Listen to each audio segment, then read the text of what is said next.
Okay, so welcome everyone.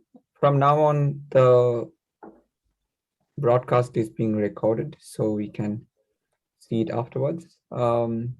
Thank you for joining. We are discussing today about our visit, what has taken place. I think it was uh, Christmas, post Christmas in the New Year time, when all of us went to Uttarakhand. Uh, Not all of us, physically, some of you went there and then got some interesting data. So today we are going to discuss that. I'm very thankful to the coordinators. Awnish and Sumantra did a great job. So they initiated the whole work and we had a lot of discussions. Very quickly, we managed to create the whole expedition. And I tried to give as much support as possible. And then also, I'm very much thankful to a few other members, Moumita, Makolik, and Sagar, for giving back and support to the participants, time to time, different things, practical issues, and things like that. So that was very quick and fast response, although there were a lot of issues, but I think this was amazing help. Okay, something happened to my laptop. 1 second.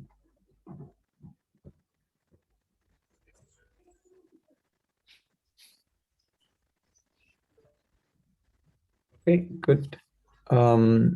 Okay, so this is more or less the schedule is looking like. Apologies for the typo. So now Sumantra possibly will say a few words, and then from 6 o'clock onwards, we have a very tight kind of schedule, but more or less we see that some participants are not there, so we can have casual time frame if we don't have, if they are not joining. And then we can also continue this discussion afterwards.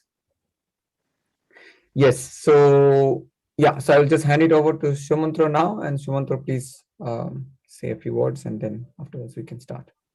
Over to you, Sumantra. Yeah. Yeah, great start, Sid. And then, we began with an idea that it could be we could reach that place in Uttarakhand and then try to see how technology can make a difference to their lives. And as a byproduct, could be we started collecting some data, and the team was wonderful. And then first they asked me that what should we do or what our schedule. So I left them on their own because the creativity will be harmed if I intervene too much. So I was mainly an observant throughout the and facilitator kind of thing. So in the entire journey. Yeah. So what I observed that they're very diligent people, and then like they know how they should do their work on their own. And the main problems that we have identified of the villages, that one village we start with, and then we gain their confidence because they're really looking forward for our help. Yeah. So let me reassert that the water problem that I'm expecting some solutions, kind of thing, and other data problems that we can work on gradually. So we begin with data, and then once the like Avnish comes up with the form that what Aspire program is all about and how can we apply for it, and then I love to get some sort of questions that Avnish puts forward and then make it pose it to Ministry of MSME and find out how they fund it and what kind of help they can come forward with. Already there are some private initiatives has happened in Aspire. So this is we have a precedent that will help us in pushing our projects in Uttarakhand, and similarly in in West Bengal also, because these two states are like they do not have much technology or access or something like that, so they're in problems.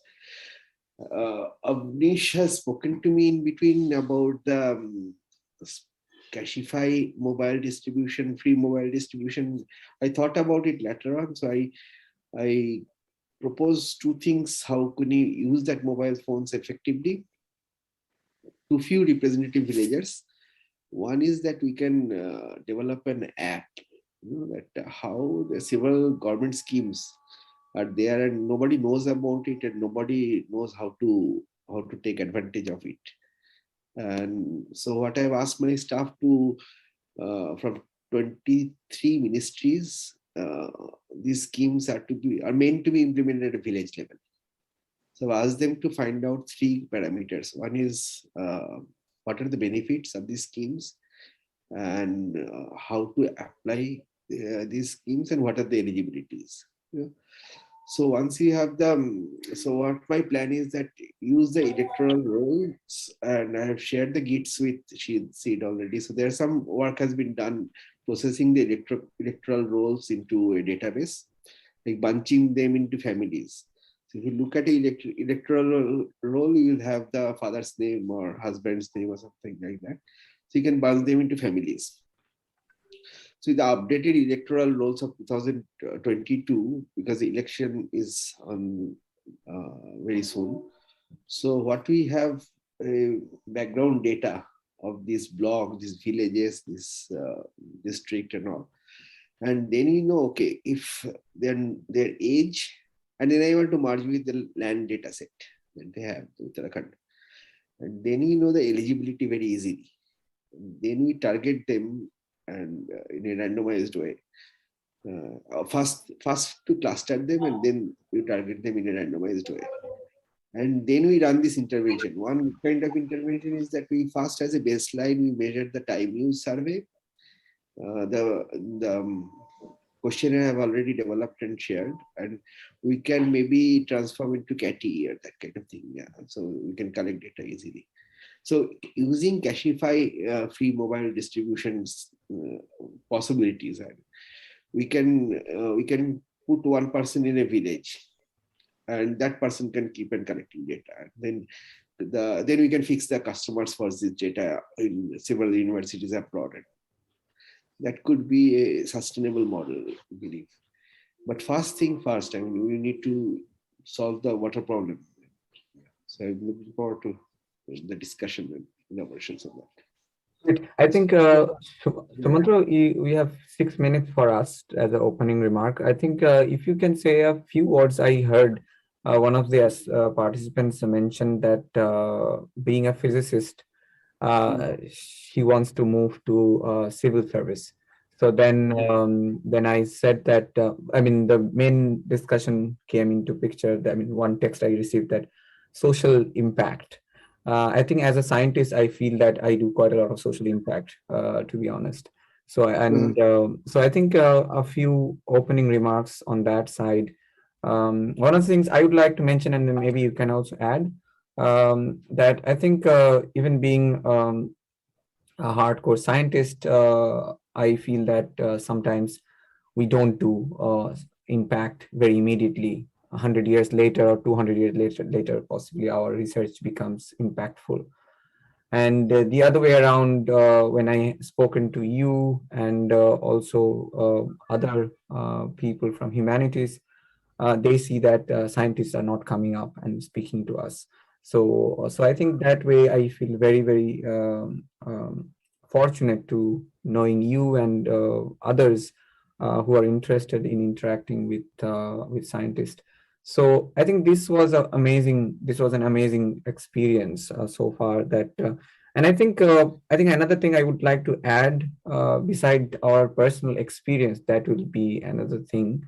But one important thing India happens to be very good at is in brain drain. And we generate so much intellectual abilities for the world, and very hardly, specifically if it is public funded, um, uh, getting a PhD or getting a master's degree from IIT or IIM, or IISc Bangalore, and then leaving India and then not coming back. I mean, even being abroad, we can also contribute. I think that is something. There is a lot of opportunity now in India to actually contribute. So I think that way, I think science and humanities are not separated. We have to work together. That's what I feel. And just over to you, because there was a specific question about civil service related and impact related to one. And since you are into civil service, so yeah, please, if you can So say a few words on I that. would not recommend anyone to join civil service because I spent 20 years and then I only after 20 years I started contributing to the society, and then now I know my pension is at safeguard. So whatever I do, nobody can take away my pension. So now I'm bold. So I do not listen to my secretary or anybody for that matter, my minister, nobody I listen to.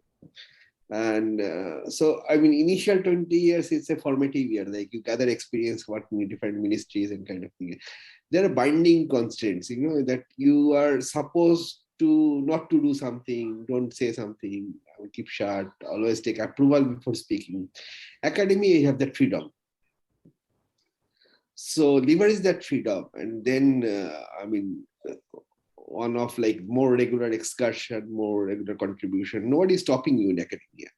I mean, you can collaborate in anybody, and that the end product is your publications or your teaching. Yeah. So that way, I'll advise you to stay on academia.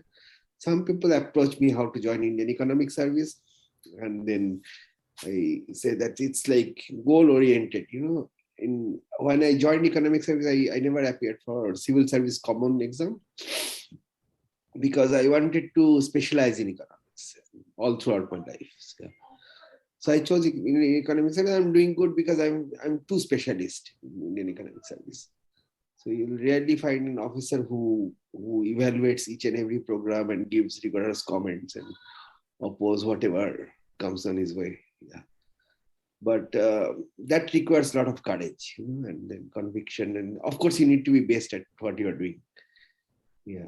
So that apart, but people can contribute. I mean, this kind of forum we can set up, and then I'm also planning to set up a trust kind of thing, because people find a lot of when researchers come back to India and do some research, and then they get into to work with some NGOs and all, and the NGOs leverage it. I mean, they try to take as much money as possible from the researchers.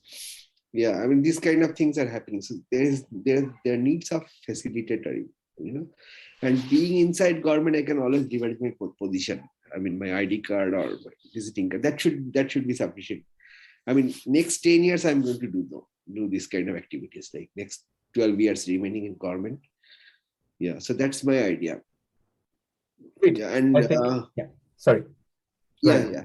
So, the OER is one thing, and then it's a good avenue. Like you channelize that research, into like people's life. And as I said, the byproduct could be the data, and then we can build on more research and findings for that. Yeah, you're saying something. No, I was just saying that, more or less our time is finished. So we should just start, although we have Yeah, more time. So if yeah. any questions or any opening remarks where you have any other questions, we will also have time at the end to discuss. But I think it's very important to keep our root very strong and connected to, because otherwise it's very easy. This morning I was looking into one of the letters sent by Bose, Satyendranath Bose, to Einstein. So even doing that kind of fundamental studies, he was very much involved in Bengal to translate several. Even in fact, Einstein's relativity was translated by him in English, and then so then later he actually translated many other into Bengali. So I think it's very important, even being a strong scientist, we can stay connected and then contribute. I think it's also it.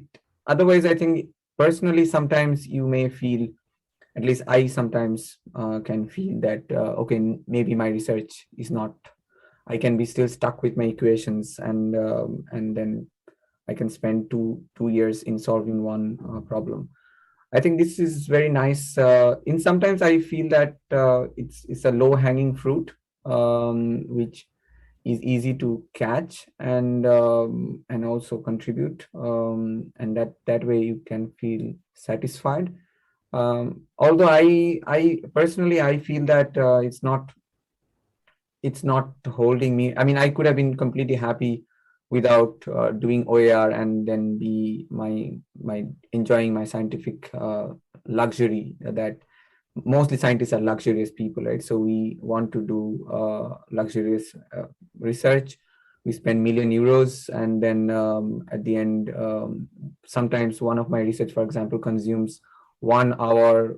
Cities, a particular European city, you can imagine, I'm consuming that city's 20% of power. So for that particular, so I mean, there are tons of examples like that. So, and then some point I feel that, okay, so I haven't published this work for 3-4 years now.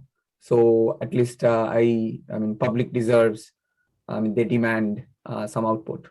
So I think it's, these are sometimes it becomes so idealistic and intellectually thought provoking that you feel that we have to do something. So it's very it's not very clear cut process, of course, that whether you want to do science or whether you want to do civil service. But I think whatever you want to do, you can achieve in a different way. I mean, you can speak to Sumantra, but even if you're a scientist, you can also contribute. So that's not a I mean, social impact can be done. So I think we will leave that discussion to the end. I'm pretty sure Awnish has a lot to say. I remember his interview when he was joining OAR. He's a mechanical engineer. He went to IIM. Then also he had some experience with NASA and things like that. Maybe he will share at the end, and then we can discuss. Awnish, you want to say something now? Not now. I'm not like I have written down some notes, Yeah. so have that. Okay, I'll great. just. So let's just start the program now. So I think the first speaker is who is it? Let me just open up and then share. So this is Hima. Okay, right. So 6 to 6:30. So since so Hima, whenever you want to, I mean, if you allow questions in between at the end, because at the moment I see that there are some absent participants, so we can actually have a relaxed discussion, or we can even finish earlier.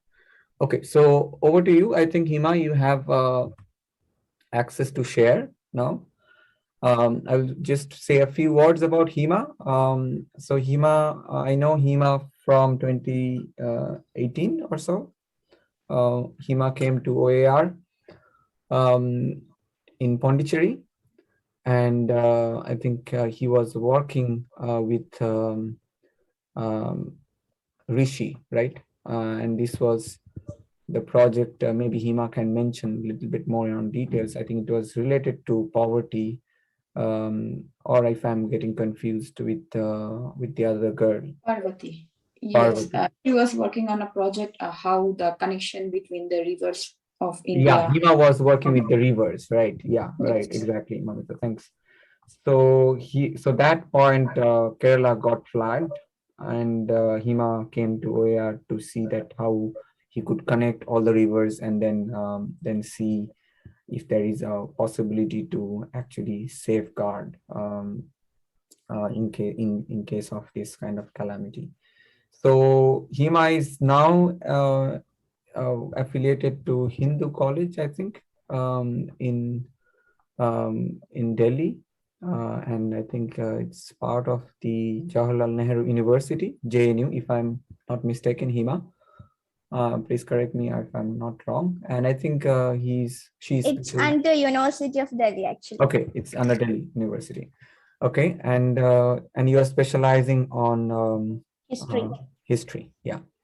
So yes, over to you, Hima. You had a hard time in Uttarakhand, collecting data, speaking to people, got some interesting interview. I think possibly your first expedition, and I'm really looking forward to hear what you got.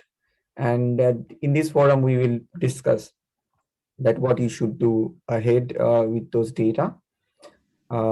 and think about materializing those into certain output.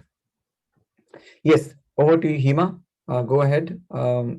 Time to time, maybe Sumantra will also speak. I will not introduce. Maybe next up Sumantra will speak. So I will not do it because otherwise he will keep hearing my voice. Go ahead, Hima. Share your screen. Yeah. Thank you. Thank you for your nice words, Sid.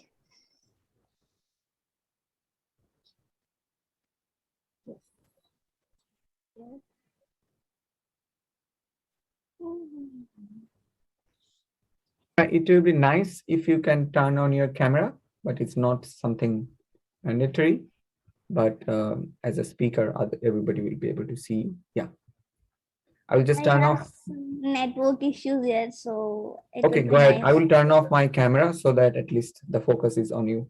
Okay, over to you, Hima.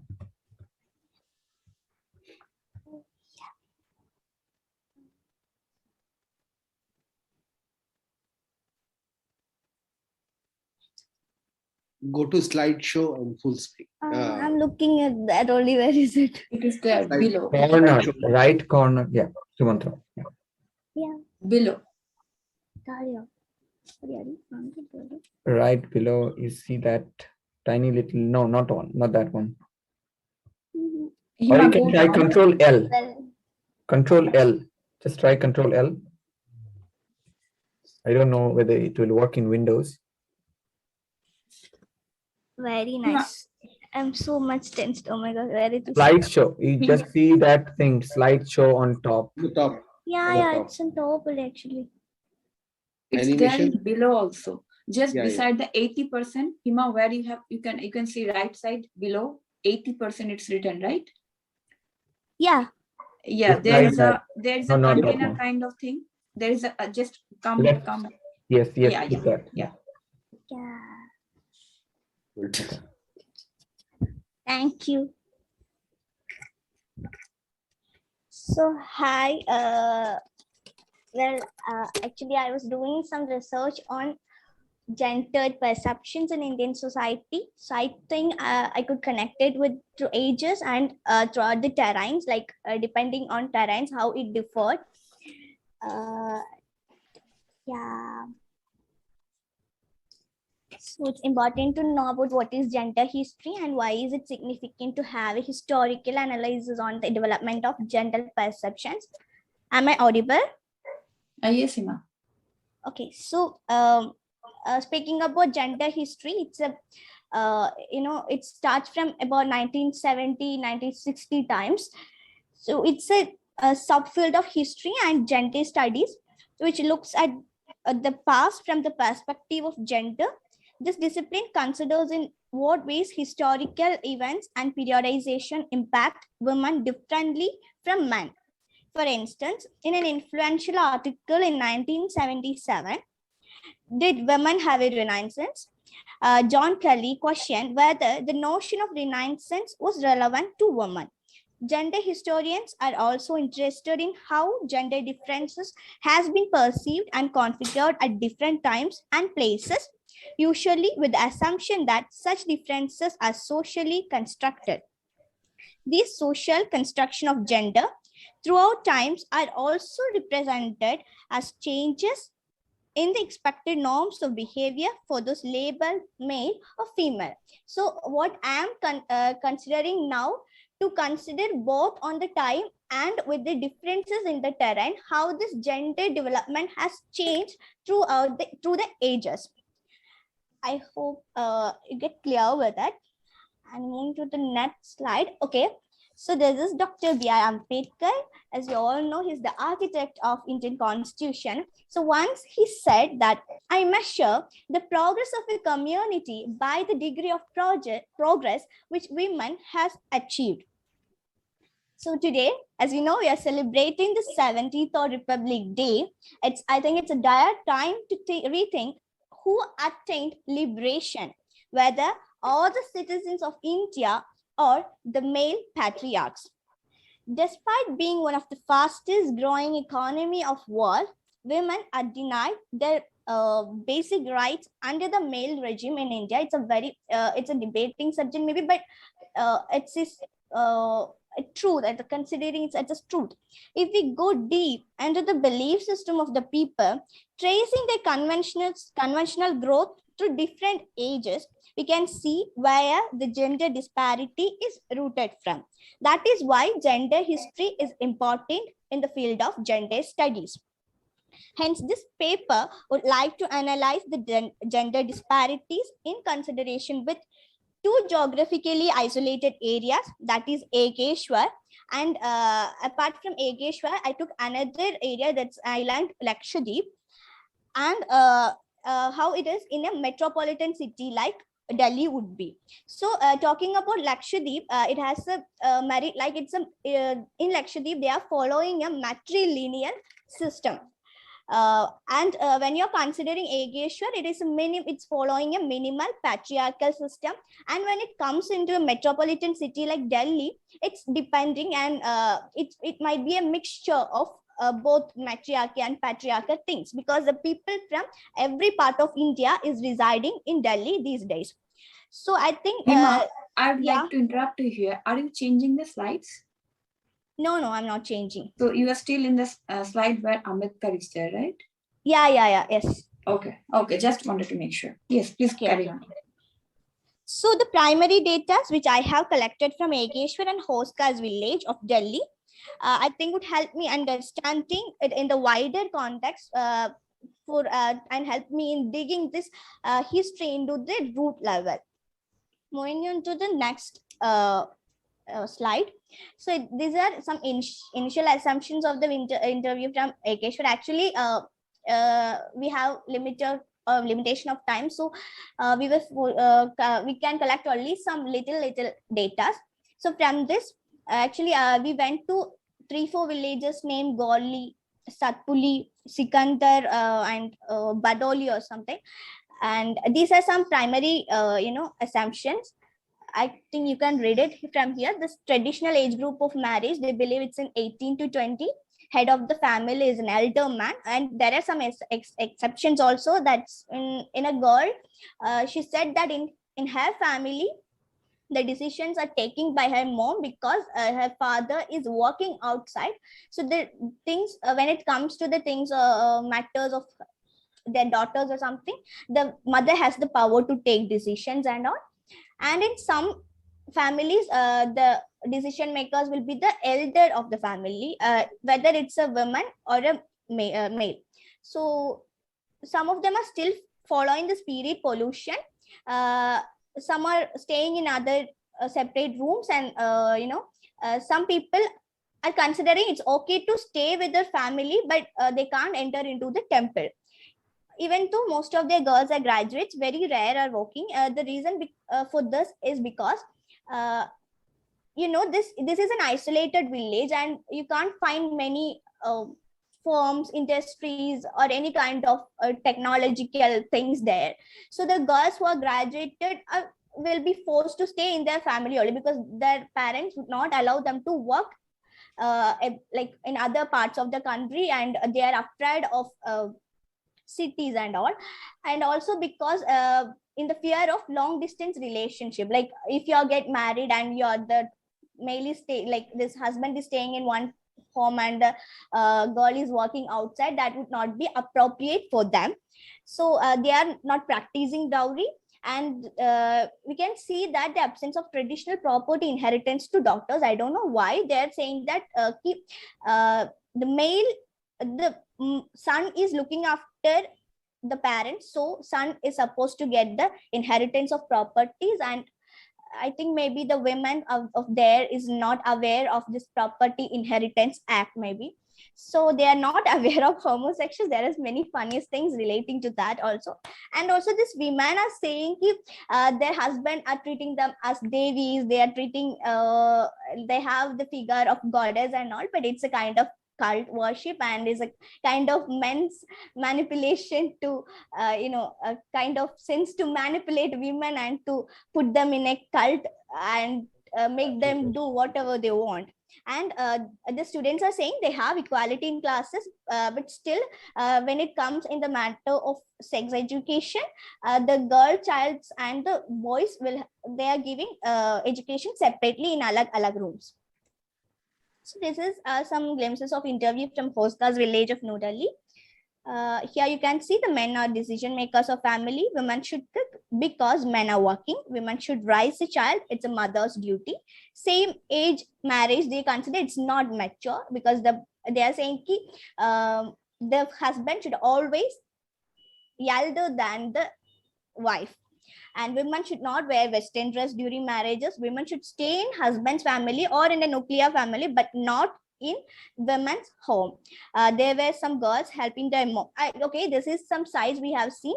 There are some girls, they are actually collecting woods for their mom, but at the same time, in the other park, the boys were playing, and I asked them why.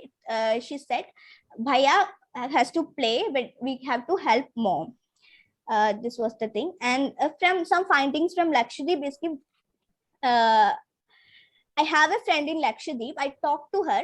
What she said is, even though they are following this matrilineal system, like property inheritance is based on mother and daughter, wagera things, and surname is also transferring from mother to daughter, but still the men is ruling. Like the patriarchal system is what they are following inside their home. They are, that if I have a brother and he is younger than me, but he has the right to beat me up whenever he wants because he is a man. This is the system that is following in Lakshadweep. So this is a Kyun. It's not a Kyun. It's her name is Ratoli. Why is it necessary to reread the folklore of warrior Kyun Ratoli? That is what we are talking about.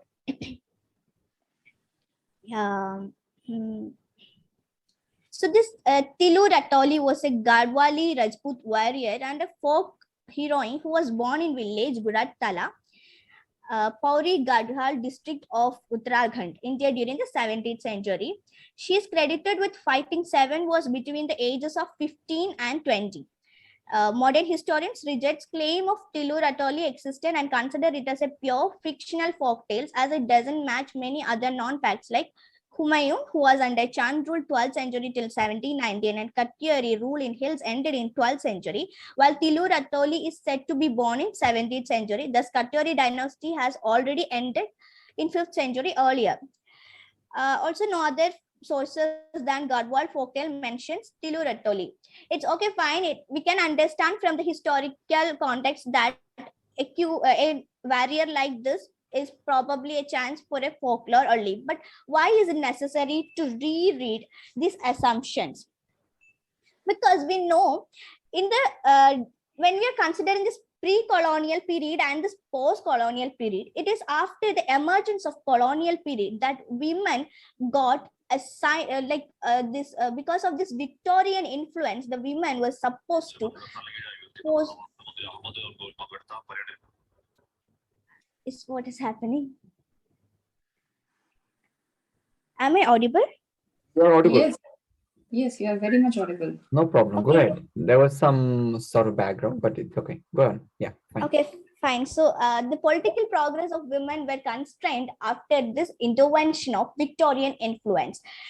Before that, women have equal power as men. If you are tracing in the Vedic period also, it's not it's not in a fully form. It depends upon the caste and subcaste they belong to, but still they have this. There were tunes and all, but after this Victorian people came, this gender identity become made into a question.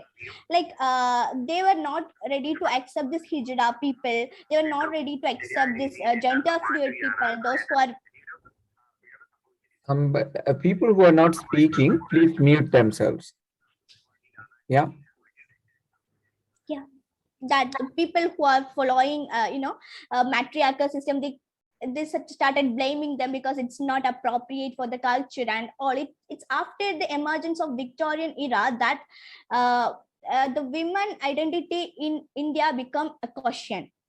So this folklore is based on in the 17th century and tells us that the root, if you are tracing the root of India, the women were given adequate representation. In the case of this Ratoli warrior, her father and her brothers were died in a war, and her mother was asked her to fight for their brothers. So, if a male, in the absence of a male in the family, they were given all the rights, and even in the power also, they were given all the rights to fight for. But when it comes after this British era, the a queen was supposed to be sit in a fancy dress only, and she's not supposed to go outside and talk to people and interact with the people, and the women can only be categorized as a second gender and all. So when we are if we can trace these things and stimulate these folklores into the mindset of the commoners there, we can make a sense of stimulation to them to emerge again and to came up with the bold and strength and the same women they were their ancestors were. That is why this folklore become important these days. And yeah, moving to the next part, those embarrassing moments during survey. Actually, when there were some incidents in it's Ekeshwar, when we were sitting in an ancestral home. I think he is a military officer, and we were talking to his daughter about sexual consent, about homosexuals and all. And he was just like, he rushed to us and come, don't utter a word of homosexual. No one ever knows about this in this village. Please don't propagate this kind of pollution to our village. And I was like, he is a military man, and still his his opinion on people who are following their sexual identity is very very blatant. And I was so embarrassed that moment. We were like rushing from there somehow to escape, because he was that much worried because of our question. And when it comes to Hoskas, me and Vinitha was walking around. So we met a family. They are sitting, relaxing and all. So there were 3-4 girls, 2-3 children. We met 2-3 children and 2-3 men also in there. So we went to some females there, and we asked, okay, can we ask some questions to you? They said yes in first, and then looked into this man of their family and asked us to ask consent from him. And we asked him, can I ask some questions to your women? And he was just like, this is my family. You cannot ask any kind of question to my wife and my mother. So this is a pure form of patriarchy. Still, women are supposed to ask consent to their husband or their son or their father for events in this kind of little things. And went to this Badoli village in Ekeshwar. We find some women are talking in their sitting in a veranda and talking something vagera things. And we went there. We asked, can we ask some questions? And they were like, go and ask to our Panchayat president or whoever it is, and if he accepts, we are ready to give you answers. It is the system still in India is following like this. Even whether it's in a village, whether it's in an island, whether it's in a metropolitan city, women are supposed to ask consent to men always to take decision of their own. And yeah, these are some of my assumptions. And what I'm planning to do is to make this make this as a research paper to focus on this terrain part and on the different ages. I'm planning from 1800 to this 1950 level and thereafter. That is what I'm thinking. Yeah, I think we can ask questions now. Okay, thank you so much, Hima, for your great insight, what you have observed. I think it would be very nice that we open the floor for questions. Everybody, please ask questions. We have enough time. Yeah. You can allow me as a host. So I want to share some screen. You are, I think, yeah. You can. Hima, this is a super important topic in economics nowadays, like the folklore that you mentioned. So the recent QJ publication, this is topmost journal in economics, and these fellows are looking at it. So I'll share this article with you with Quarterly Journal of Economics. What you're hypothesizing is that that's why I shared a lot of census data with you, and then the people of India atlas, because you are observing people and you are taking a lot of efforts to asking people that how people behave and what are their social norms, what are their hidden norms, and how things are changing with modernity, like with the spread of multicultural environment in New Delhi. Yeah, so if you ask their caste name, so everything is codified. Like you observe that when you know the Rajput, the text, and then you are asking one by one in the field. So most of the things they agree, because that is their traditional social norms. Yeah. So this paper is very important, and I really look forward to working with you on this. The folklore. Yeah. I stopped here. Thank you. Just published 30th January. Oh, it's 1 year ago, actually. Yeah. Just 1 year ago. Yeah. Okay. Anybody else? I have a question for Hima. Yeah. So Hima, you mentioned that you went to some village and where women are having graduate degrees, but they are not doing any job because there is not enough facility in their local region, and then they don't want to go somewhere far. So if any facility is provided in that region, will they work? What did you feel on that? Will their family will allow them to work apart from their household work? Yeah, so their only concern is that they can't separate from their family. Like if they want to go, even for the younger generation like us, they need what their concern is, if a student has to go and study in other parts of India, she has to be or he has to be financially stable. The first thing is that the people there are not that much financially stable. They are just finding their earning from some shops and all. And the second thing, that when it comes to job, their major concern is that the cities, these metropolitan cities, are not good for women. They are not safe for women, and there must be a chance that these girls would lose their, this, what it's called, this their cultural and I don't know, I can't get this word. I think you could understand, like a girl supposed to do like this, a girl supposed to do like this. We have this vagera things in our villages and all. So they might have lost their traditions, and they don't want to spoil their family life also, because if they are going away, they can't look after their husband, their daughters, their sons and all. These are the main concerns. So if we can build some industries or whatever it is, if for them, they will be ready and to work there, because we can find some women are working in some shops and all, because for them this doing job is not an issue, because they have this financial problems. So it's about facilities and all. Yeah, we need to study the gender stereotypes more, and then the gender division of labor. So actually what I wanted to understand, suppose there are several projects from government side on farming and all those things.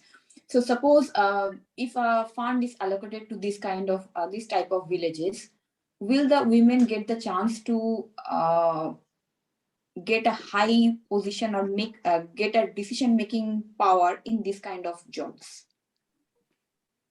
Because they are educated, and so they should understand that. So yeah, we can always run this kind of experiment, like in Delhi they have the Ladli Yojana, Uttar Pradesh they have Viva Anudan Yojana, Bhagalakshmi Yojana, and these are for promotion of women, like Beti Bachao Beti Padhao kind of initiative. But there are other kind of schemes, so that's why I'm coding the schemes. Yes, Sumantra, what is actually my question? So I understand that we have different kind of this kind of fund allotment, but my question is, will these people have the mindset to accept?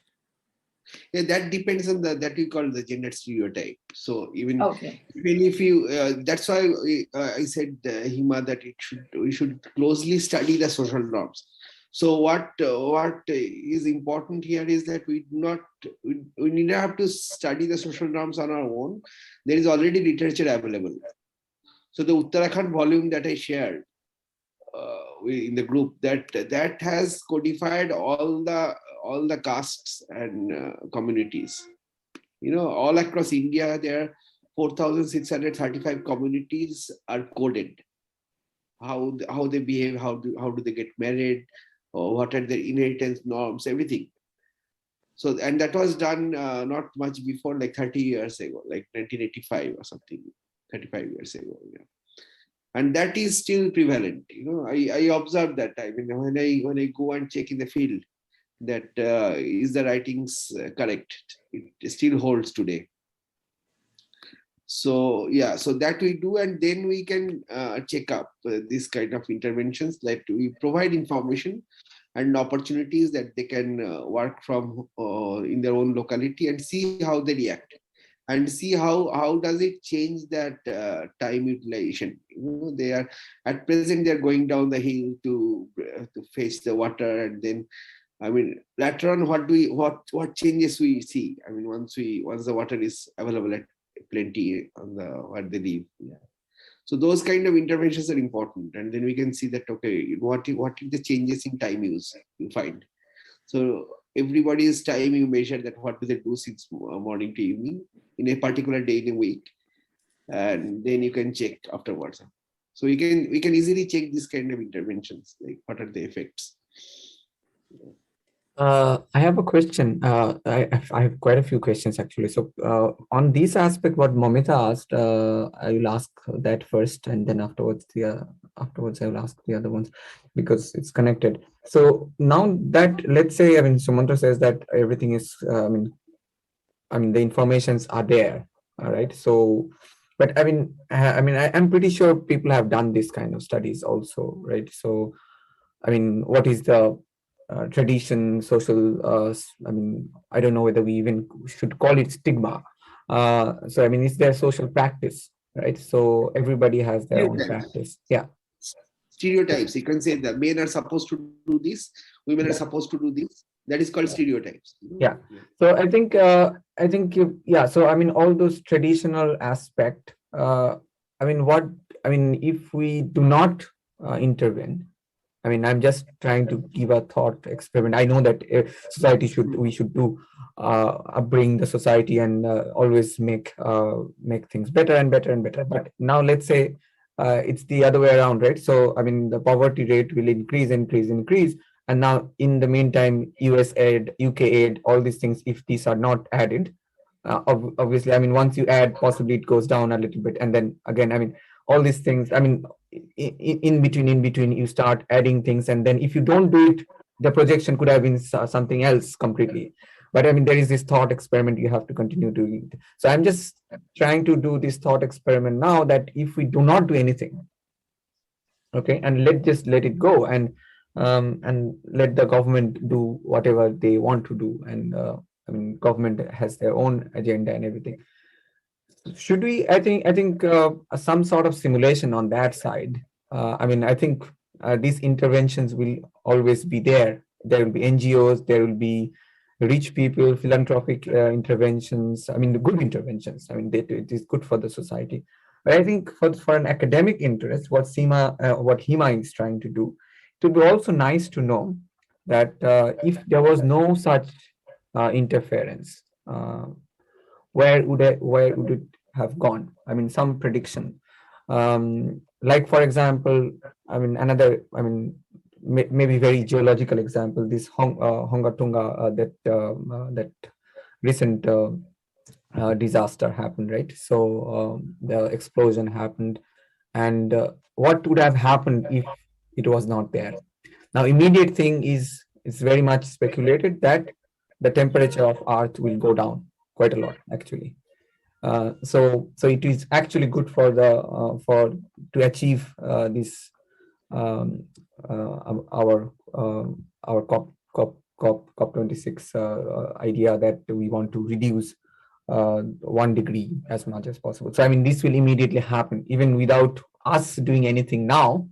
All these emissions, whatever we are doing now, it allows me to think that if this is the situation, I can continue still drive as much as I wanted and without any guilt, because nature is taking care of it. So I think these are all philosophical questions. I think this is important. I mean, I think at some point philosophy becomes science or become economics. So I mean, somewhere there's a fine line, of course. But I think it's important to ask this question, that if we do not do any intervention, what would have happened? And I think this could be also helpful for the government to also the other institutions, to IMF and all the other bodies, to actually decide based on this kind of thought experiments. I'm pretty sure people do these kind of experiments also. So Sumantra, any point on that? What do you think? We take that primarily because we call it patriarchal assumption, that if we do not do anything, then what happens, and what happens in the future even after the intervention is over. Yeah. And the tragedy in economics is nobody is able to prove that, because people stop intervening and then rush to publish the data, and so they do not know what happens after that, after everything is over, intervention is over. And the temporary blip that you get because of some intervention, whether it sustains or not, and whether poor people are, like if you read Poor Economics by Banerjee and Duflo, and then you can see that I can send you a review part of it, and then it is nicely noted that the poor people are, I mean, they are not just poor because they do not have money. You know, they have something curious behavior. I mean, some distinct behavior they have. You know, especially like the preponderance that you have. Like, for example, you know that you are poor and you have less money to consume, but during festival time you splurge a lot. I mean, that is an unusual, irrational behavior. I mean, why you should splurge a lot? Because you blow up all your savings during a marriage or something like that. And Banerjee and Duflo explains, well, people have some right to enjoy also. Yeah. And I mean, even if you, in Kerala, for example, you like people, I mean, annual average consumption in buying lotteries is 15,000 rupees a year. In a year, people blow up just 15,000 rupees on an average, buying lottery tickets.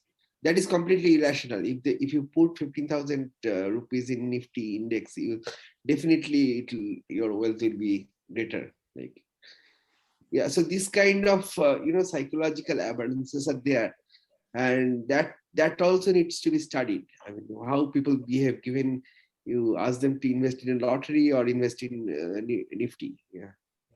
I think what could be done that now, I mean, now that the computational abilities are very good, we can actually have, I mean, there are, at the moment, we have very strong unconventional computing facilities, which, I mean, even beyond quantum computing, we can do even, I mean, quantum computing to us is, we don't consider very high end. There are even better ones. All these FPGA based systems, or I mean, even we can solve strong NP hard problems, but the problems are not there actually, to be honest. So there are really hard problems. I mean, we can solve problems, but I think we have to ask the right question. I think this can be a very hard question. I mean, we have to solve, maybe we can create an equation and figure out that whether it's an NP hard kind of question. Where, I mean, it's almost like, I mean, there are certain, even in Go or chessboard problem, there are n queens problem, that if there are more than one queen, how will you solve it? So I think if we can think about doing, I don't want to call it artificial intelligence, but it's very good machine learning algorithm, which requires very hard problem to be solved. And I think it's a very hard problem because there are always interventions. And now, how do you actually filter this out? And if we can actually filter it out, and then how Earth would have been without only with government's intervention. Only the government is doing their job, and the social practice is continued. So then I think we can even predict certain human disasters like war even. Right. So I think if one simple thing was not done by one society, possibly somewhere, some places where it will not be there. So I think there are many applied applications of it. But I think fundamentally, I don't know if there is a network analysis. I think Chinmay has done a very interesting work on complex network analysis. I think mathematically speaking, this is a similar problem. But I mean, we can possibly try to do that with the kind of data Hima was trying to gather. I don't know whether any sort of this kind of work is being done in, all these economics like Banerjee and others. I don't know, Sumantra, if you have any idea on No, this. that is that is a black hole. Like, so yeah, people leave at some point, and then they force us to to consume as a causal effect. And whenever we find the causality, and then you suspect that there are so many things happening, so many unobserved things are happening. Yeah. So you just segregating one thing that you intervene. That's why this has happened. And sometimes I do not find results, and then I'm happy. Okay, fine. I'm not doing any harm. That's why this title this year's Nobel that got that mostly harmless econometrics. So yeah, it can be harmful, and then so you are proposing something which is not causally affecting anything, and then you are spending money on it, and of course it's harming people. Yeah. So idea is that we can go deep into these economics assumptions, that often hidden and not testable. I mean, these are not tested. That is a different thing, but not testable. Not testable. Yeah. Yeah. So you can invent something, and maybe that should be great. Yeah, and I think this is like a fundamental problem, and there could be applications. One can think of how to create a utopic village or country or war-free, epidemic, all this pandemic-free world and things like that. I mean, there can be n number of applications of that, but that's a separate one. Yeah. Anyway, so that's most important is that we need to know the history, the initial point that we. Yes, exactly. Yeah. So economics, and that is history. Yeah. It's coming very upcoming topic now. It is, we call it new branches open, like historical econometrics. Yeah. It's very important. Yeah. So let's give a chance to the next speaker, or let's do that. Yeah, I think who is that? Vinitha? Chinmay is next. Okay, Chinmay. Okay, go ahead, Chinmay.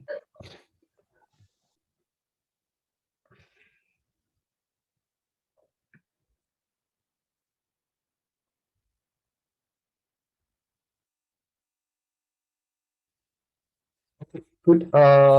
Fantastic. I will just introduce Chinmay a little bit. So KV Chinmaya has been with OAR since 2017. He came to OAR to solve oral cancer in a village of his, which is based in Shimoga, Karnataka, in the district of Shimoga. I think it's Sagar, where he comes from. Chinmay's village has a lot of areca nuts, or commonly known as betel nut. There is consumption of betel nuts there is certain, it's almost certain that betel nut consumption causes cancer. And one of them is oral cancer. So he came to OAR to understand this betel nut, that why and how we can actually stop oral cancer avoiding, if we want to avoid it, if there is a social practice, which areca nut to actually consume and things like that. He did take a very, very unconventional path of looking into not going into very high-tech method, rather just looking into the pattern from the phone camera. He developed a very computationally inexpensive method where you do not even need to run an algorithm to identify that what's the pattern, where is the carcinogen sitting. So can we actually identify these kind of problems but just by looking into the if you take a cross section of it and then very complex network inside it, it looks very curly, and maybe he will tell you a little bit later. So he did that work for quite some time, actually 3 years or so now, and then that work is in a very, very strong position. I feel that nobody has actually, so there are these kind of problems, I feel that very, very important. And when people say that I want to serve the society, serve it like this. So there is other thing like guraku, so there is a toothpaste kind of thing, mostly in Orissa and West Bengal. It's also a tobacco product, and they actually use their finger to actually brush their teeth with guraku, and that's actually quite addictive. And guraku is also extremely genotoxic. That means it actually impacts your gene. So it's so highly toxic. And along with that, arecanut, there is hardly any research. So what we decided that when Chinmay finished this work, I felt that this work even is suitable to be submitted in Nature. So that work is very, very strong. So I think this is very important, that we should identify problems for the country instead of just following the path of the Western world, which is not bad. I am not saying that we should not do it. But the problem like this, what Chinmay has done is very, very impactful. Not only from the fundamental point of view, but also from the immediate application, immediate impact to the society. So I will not say too much. So Chinmay has since then, since last year, Chinmay is working with OAR as a long-term Creative Thinkers Fellow. And now he has a parallel position as an application scientist in the International Center for Nano Devices, where he's trying to observe another very impactful project, which was neglected by even Indian Institute of Science, Bangalore, various institutes he approached. They didn't take it up, which is to understand the virus is killing certain honeybees in Karnataka. And it's very contagious, infectious. And you can imagine if it continues, almost quite a lot of honeybees are, it's gone, extinct.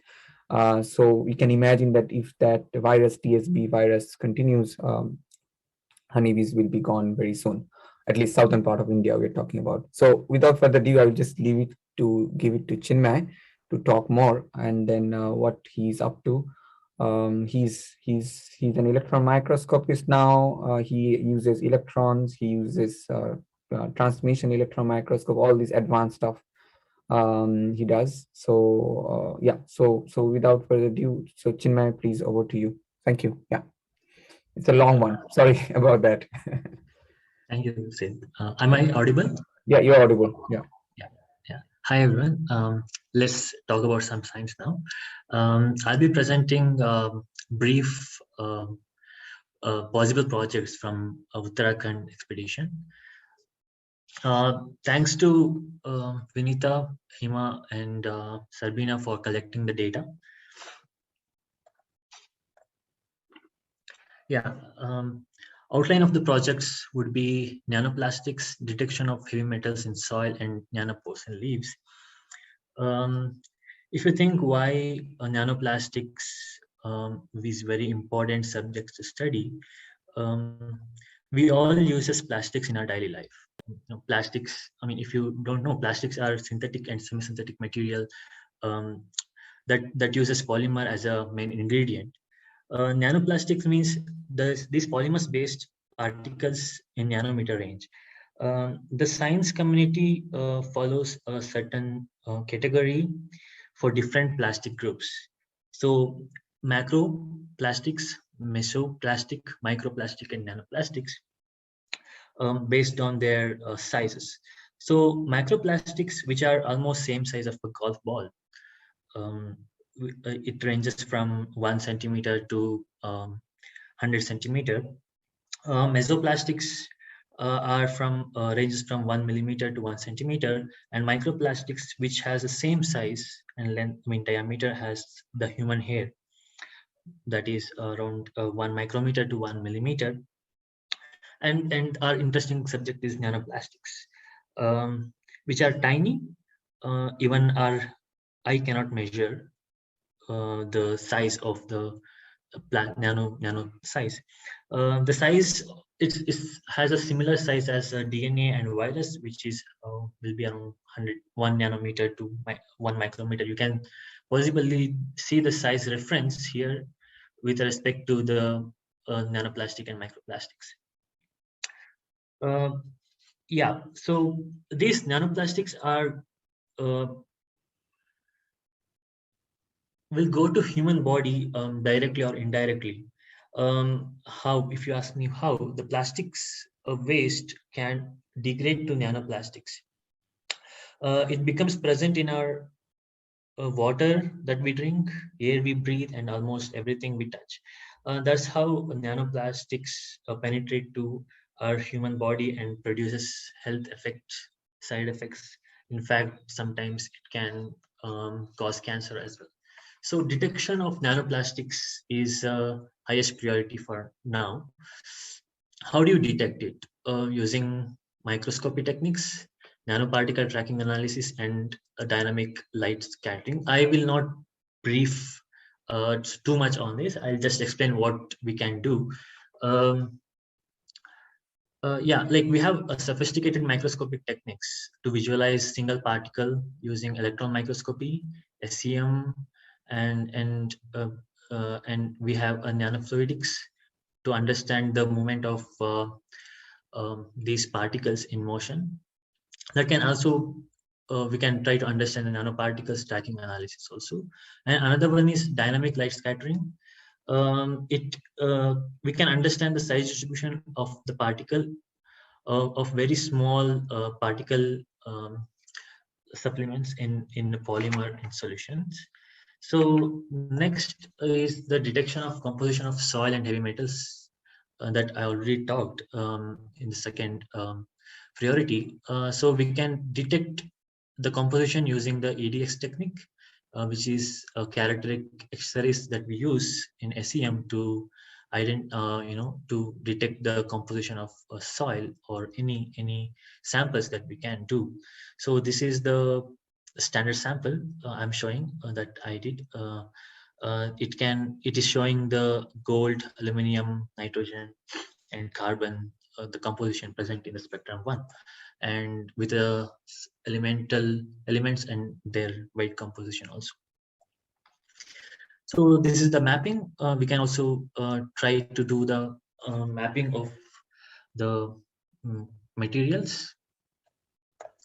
And one interesting thing I found is the Uttarakhand one paper has been published in Applied Ecology and Environmental Science. They have identified the trace elements in the Champavar district. Iron, mercury, manganese, chromium, lead, and zinc. They have analyzed with pre-monsoon and post-monsoon seasons.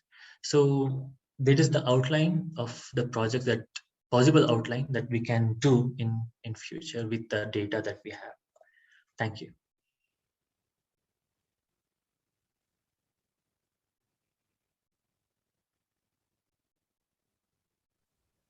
Great. Okay, so it was not that long presentation. So I think Chinmay is there to answer questions now. So open to all. Please go ahead. Anybody can unmute themselves and ask questions.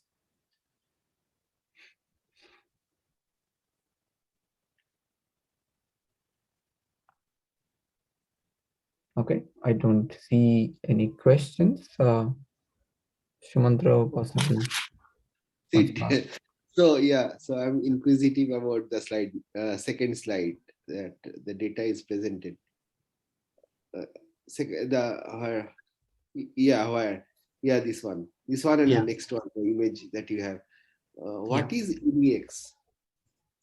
Um, it is the characteristic X-rays which will we will pass it, which will generate in like scanning electron microscopy. We can detect the composition inside the material. What is there in the material or sample that we have. So you took soil from Uttarakhand, or you went and then you got No, disseminated? as I told, this is the standard sample. I'm just showing what we can do. This is some standard sample, not the Uttarakhand sample. Okay, so the first image means the electron image. Yeah, this is electron image of a particular region of the standard sample.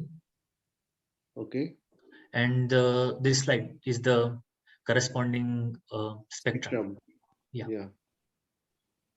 Okay. Basically, what it is doing is energy dispersive X-ray spectroscopy. So that means energy of the binding energy of each electrons in a molecule or atom. We know this K alpha. So this the binding energy you're passing a X-ray beam, and at which energy it actually leaves. So you quantify that energy, and then you know that the binding energy. So that way you quantify whether it's nitrogen, carbon, and yeah. So everybody has, number of electrons are fixed, and number of orbitals, which orbitals they are. So that's also known. So based on that, it can be identified. So I think what Chinmay is trying to do is that samples should be That's yeah, go ahead. Yeah. a quick question. Like I just wanted to understand in little bit of layman's terms. I'm not getting exactly what's going on. So just wanted to understand what's the purpose of this? Like what Yes. does it So give to? the as Chinmay showed, maybe Chinmay can answer that part, that to identify the composition. So one is that the nanoplastic problem he said, so nanoplastic is a huge problem. So you can imagine there are several scams. Let's put them on the table. One scam is bioplastic. Okay, degradable plastics, these are basically scam. Okay, so nothing happens. So even if you people will show you that, okay, I put the plastic in the soil for 5 years or 10 years, and they'll show you that, see, nothing is there. Actually, it's like a magic show they would like to show you. But now if you look into the microscope, actually you will see nothing. Now if you go to the electron microscope, you'll start seeing things. So it does not degrade in principle. There are certain things, and nanoplastics are even horrible. So you can imagine they are like viruses. So we're talking about almost like the same size of a virus, and that goes anywhere and everywhere, even that can pass through your skin pores. So it's a horrible problem. So plastic is a huge economy. So not only uh, for to give you good things to hold and things like that. It's a sturdy material. It has a huge application. But the other side of it, the recycling of it, is a very important thing. And littering Himalayan villages are a terrific job. We should not think about even allowing certain plastics, certain materials to go pass after possibly Delhi and beyond, because it floats in the air. These are colloidal particles, and it gravity cannot pull it back. So if it goes into the air, so that goes immediately to your lungs. If it is in your soil, then all sorts of animals are also, the ecosystem is basically broken. They're a huge problem which you cannot see. So these are huge problem. One problem is nanoplastic. So we can understand that just by looking into the soil, whether it's let's say polyethylene, whether it's present or not, we can identify that. There are other ones, vinyl group. There are other groups, many different plastic groups are there. So that is one thing. Second point, as Chinmay said, is that we can also identify heavy metals. Heavy metals is a huge problem. So WHO says that 10 microgram per liter of arsenic is allowed. However, 10 microgram per liter of arsenic will give you a high chance of, if you don't have any arsenic, then you have 0% of chance of getting lung cancer.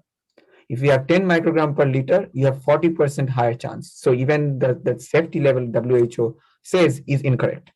So we need to have 0.001 microgram per liter. So that's the kind of, so almost nothing, no arsenic. It's so toxic. So that 10 microgram number is incorrect. So that's proven. Even, I mean, it has been several places it has been shown. So we need to detect arsenic at very, very low concentration. So that's what from soil, from water, whatever it is, the villagers' lives. I mean, they will not be able to. I mean, first of all, there is no way to detect it at the moment. So our current technologies cannot detect it. So we need to have new technologies, high-end technologies, which fortunately and coincidentally, iSend is doing it. There are only few companies are doing it, and I don't think any companies, to be honest, are doing it in the world. So I think we are the only one company, to be honest. I mean, as far as our research goes.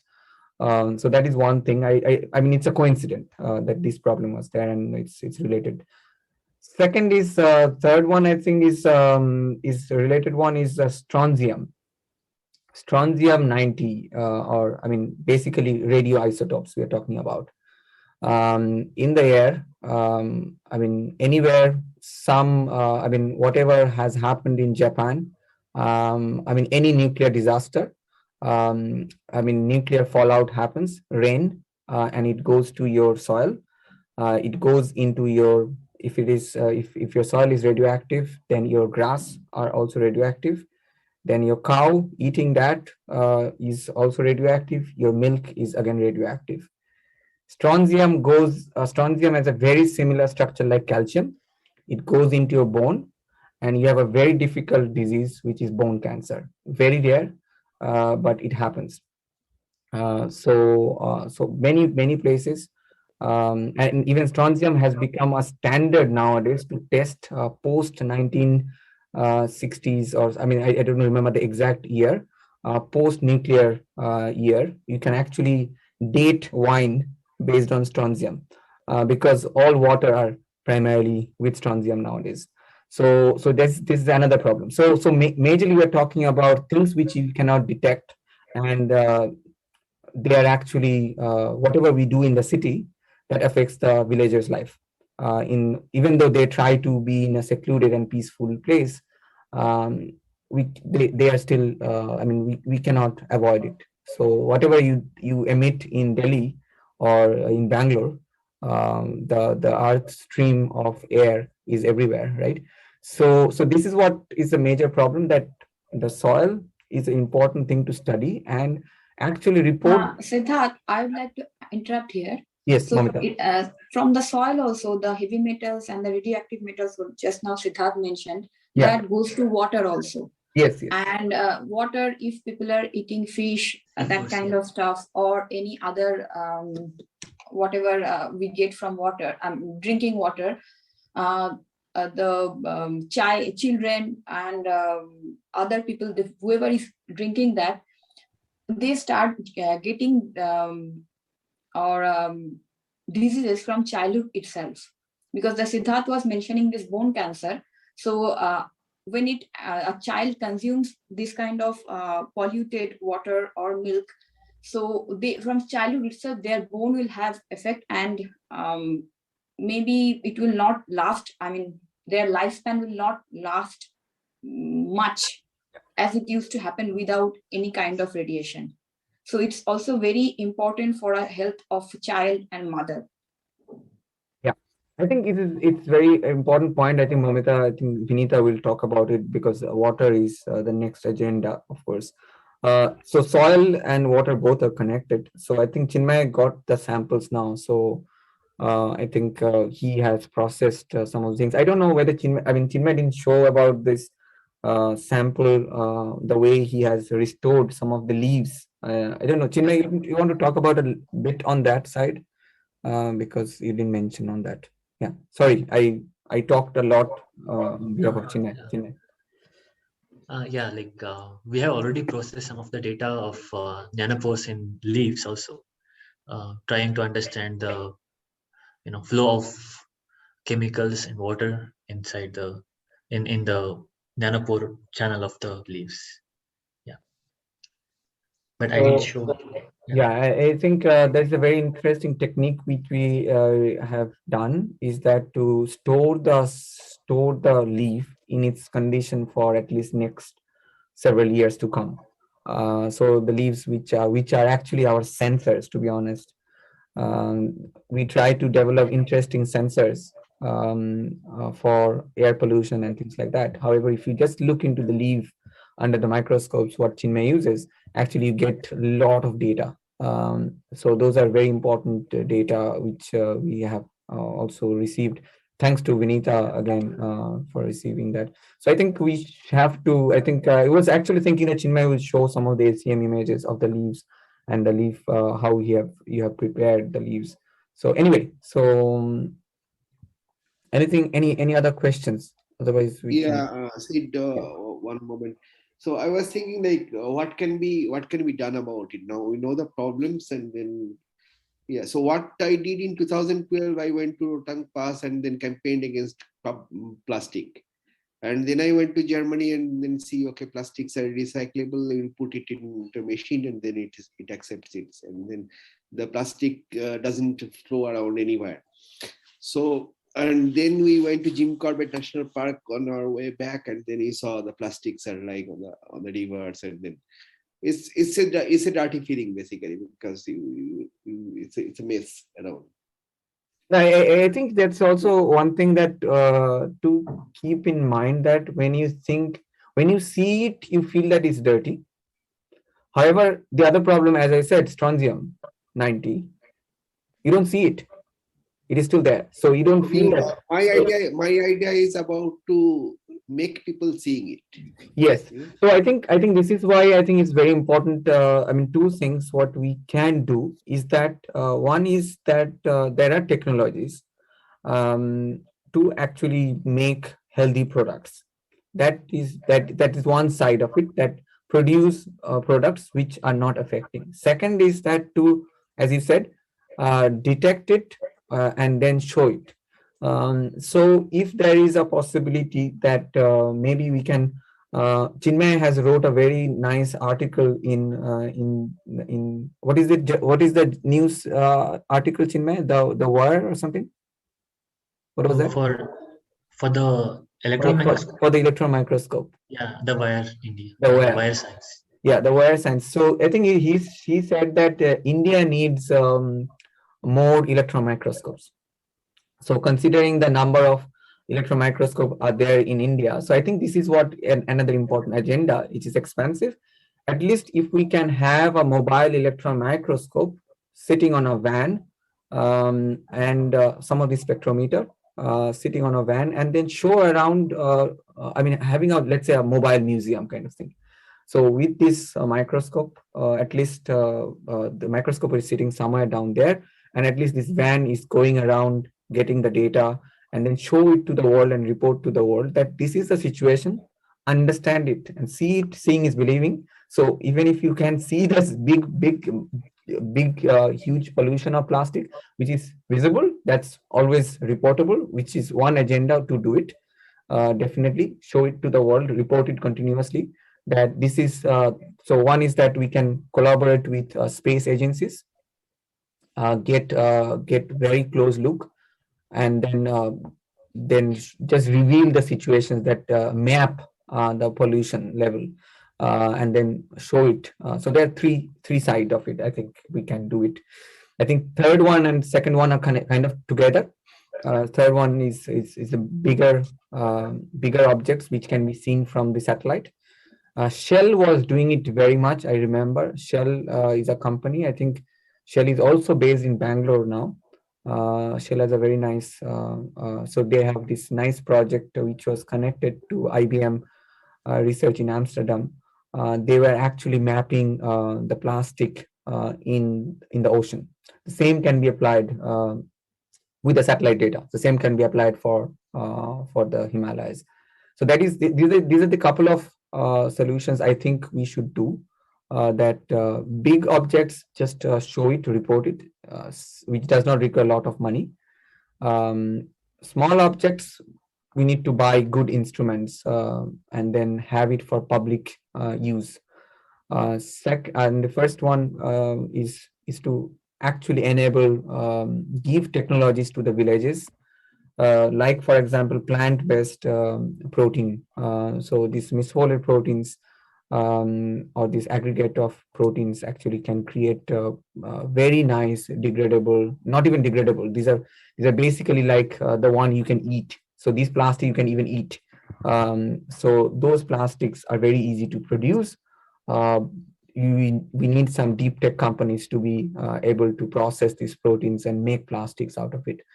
So I think these are the situations. I mean, I just gave some exemplary examples, but Moumita said correctly that this has huge impact on milk and other places. So specifically, I think child development. Samit is not here today. He works on cerebral palsy, that the brain development issue for child. So I think, yeah. So I think these are the issues. I think we can do certain things here. Sumantra, yeah. Yeah, okay. Anything else? Otherwise, we can.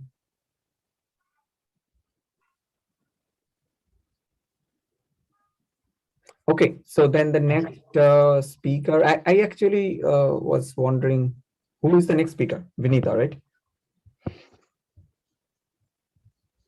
I think Vinitha, I saw it. Yes. So let me just see the time. So 7:15 now. Do you want to take a break now and come back? Because 7:30 is our break, supposed to be. We can start Vinitha's after break. What do you think? Sumantra, what should we do? Let's listen to Vinitha and then come back with questions. Okay, so no break now. Yeah. Everybody is fine with that? Okay, so no objection. Let's go ahead. Yeah. So how many presentations do we have after Vinitha? There is Sarbeena. After Vinitha, Sarbeena, and Nihal Nihal, KV and Varghese. Varghese is not present, I see.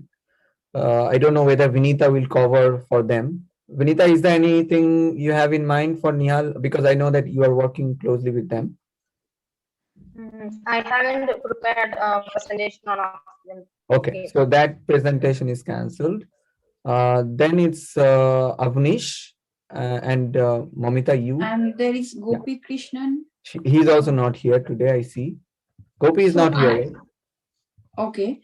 And so actually, I'm just trying to see that how many presentations are there. If there's not many, then we can finish it faster. So I think after Vinitha, we can take a break if you want. Yeah. Yeah, that works. Yeah. Okay. Let's do that. Yeah. Share screen. Can you not share? Okay. No. Okay. Go ahead. Okay. A brief introduction about Vinitha. Vinitha is with OAR since 2017, from the first OAR in Kerala, and she's a physicist, and she's very good at doing fluid dynamics. So she has developed a strong interest in fuel cell, and very recently, like a couple of years ago, since then, she has been trying to develop interesting methods, chemicals, some of the membranes for fuel cells. A lot of discussions happened on that, and this is a very important topic, fuel cell.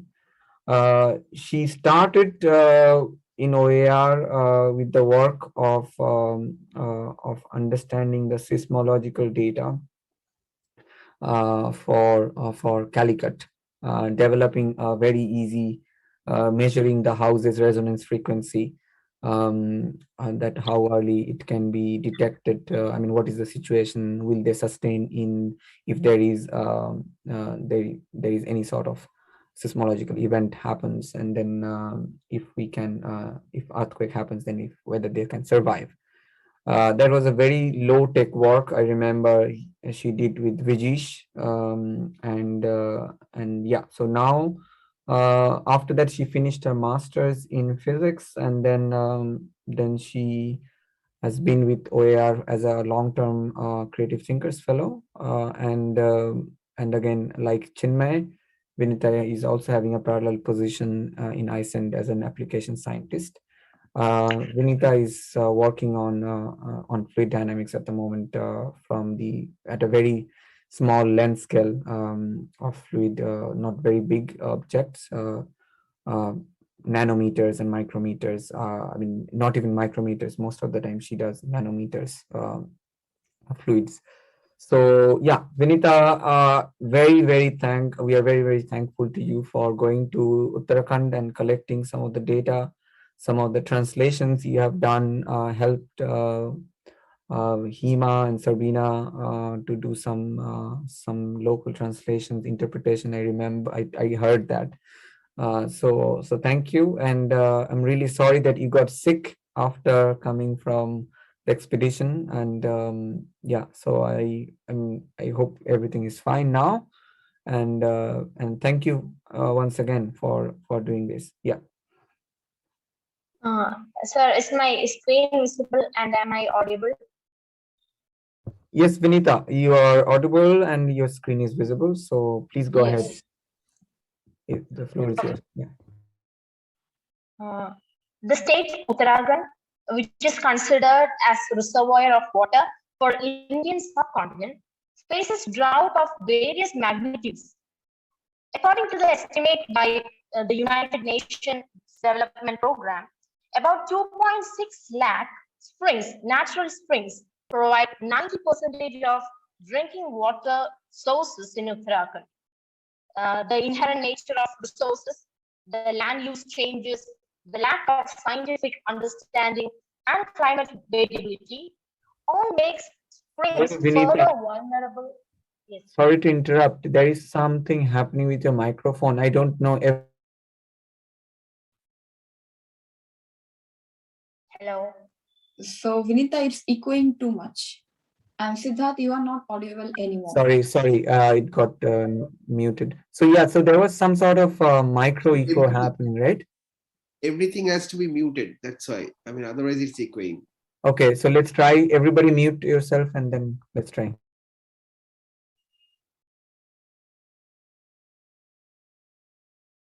Okay. Hello. Hi, Vinitha. Yeah. Yeah. These, because of all these reasons, these natural springs further vulnerable to extinction. With this keynote, let me start my presentation on water transport mechanism, this design proposal. Sorry, Vinitha, is it still continuing? Can you use a microphone or anything? Change your input device. Is it bearable, sir? Because my system don't have from yesterday onwards the sound is missing. I see. And I'm using Bluetooth. Yeah. Okay, Bluetooth. Okay, so no, you have no alternative. We have to do that. Okay, fine. Okay, fine. Let's try. Yeah. Okay. Now moving through the presentation, introducing the journey of presentation. The first slide deals with the overview of the presentation, which molds the direction of the design proposal. The secondly, it's a scientific perspective of what can be implemented in the area. And the third slide deals with the existing methodologies and existing resources that Gaurli village uses for their day-to-day meeting needs of water.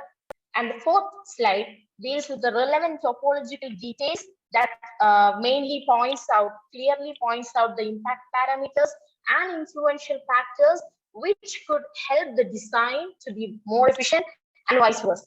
And fifth slide deals with the quantitative analysis, which made me do this particular proposal. And the sixth one is the ultimate objective of the presentation, that's the design itself. Now, the overview of the focus. We are primarily dealing with the Gauri village, which is located in the Ekeshwar block. This Ekeshwar block is in Uttarakhand, which is a cluster, which has a cluster of villages, like 269 villages, which almost consist of approximately 28,000 human population. And the pattern of water availability in these villages is very irregular. Like in some of the villages, there is an adequate amount of water, and in some villages, there is zero water availability. And there are government-initiated projects to bring water from a distant source to the people. And this, the highest altitude in Ekeshwar is like 1,650 meters above sea level, and it lies within the latitude-longitude range of 29 degrees 45 minutes and 78 degrees 24 minutes. And our objective is to bring the groundwater, which is not adequate enough, or the amount is not sufficient enough, because considering the years, the seasons, in monsoon season, there may be large amount of water due to additional sources, but in summer season, they really feel the scarcity of water, which is to be rectified. Now, the first figure in this particular slide is a real-time camera frame that was taken approximately 2.9 kilometers above the water source. When I mention water source, I mean a 5 feet into 5 feet scan area of water, which is like 1 feet depth, 1 feet deep. It's a natural spring, which is located in the valley of intersection of two hills. So in figure 2, figure 2 is a cross-sectional, that is in the ZX plane. When we like cut the whole thing into with a knife, how it looks like. It's a 2D drawing, and you can see the light blue, aquarium blue color, this spring, and the flow direction of the water of the spring, which changes abruptly to a perpendicular direction, which again flows about 10 kilometers deep to join a large stream or large river, which is again originated from Himalaya. That is 10 kilometers deep. So this occurs only on monsoon season. But when we were there on expedition, it was a stagnant kind of state because the flow doesn't happen because the water is scarce. But the point to be noted is that it is natural spring, and the people or the households are located approximately in the region where the village pump is located. You can see that black dot, that is about 2.9 kilometers upward direction. And again, a government initiated water tank is placed again 2 kilometers upward direction, that is against gravity from the village pump. So currently the water is from the water tank is available to the people. Now, what we are working on, if we analyze the situation in figure 2, in the downward figure, it resembles 90% towards what's the case scenario in the early village. There's a spring, and the influence of that spring on the surface water, the water table, the land surface, etc. So from a scientific perspective, as humidity increases, the evaporation should decrease. But from the database we collected, I came to know that the water level of moisture in the premises of the spring was very high when compared to the valley. So what's the reason? This spring is surrounded by a lot of small and large flora and small and large plants and trees. And transpiration is going on. It's a continuous process. It never stops. So itself, there is a adequate amount of moisture in the air than in the water resource. So why can't we convert that into the water, which can be used in an efficient way? Like always in the history of water scarcity, desperate times requires desperate measures. Like we all know that in Los Angeles, there is the main reservoir of California. It's covered by like 96 millions of black shady balls. Why? To prevent evaporation and also to diminish the algal growth. And that was a government initiative project, and I felt like sharing that with you. Now, this is the Nala, that is the traditional asset of Godli village. Not only Godli village, all throughout Uttarakhand, these are aquifer, which is stone lined and which is solely natural, and the entrance to it is very small to prevent any kind of invention, like animal invention or human invention. And they presume this water to be sacred and pollution free. But when we look through the premises, we can see a lot of plastics and everything piled up. So so there is a possibility. We can't say as from a scientific perspective that pollution free. So our design should be in a more efficient way. The filtration should be done. So for this case scenario, this Nala is, or the aquifer is approximately 0.5 meter deep, and it preserves drinking water from springs and streams. That is all year long. They catches the water and preserve it. And the details from this particular Nala is the pressure was approximately 1017 millibar, and it also lays in the latitude longitude range of 29 degree 9 minutes and 78 degree 77 minutes, and the humidity is approximately 71%, and it is located 1,300 meters above sea level. Then doing some fundamental calculations, that is, in Iramalai underground water source, the humidity was found to be 71%. The pressure was approximately 1,017 millibar. And from that particular detail, we can estimate the mass fraction of constituent elements in the air.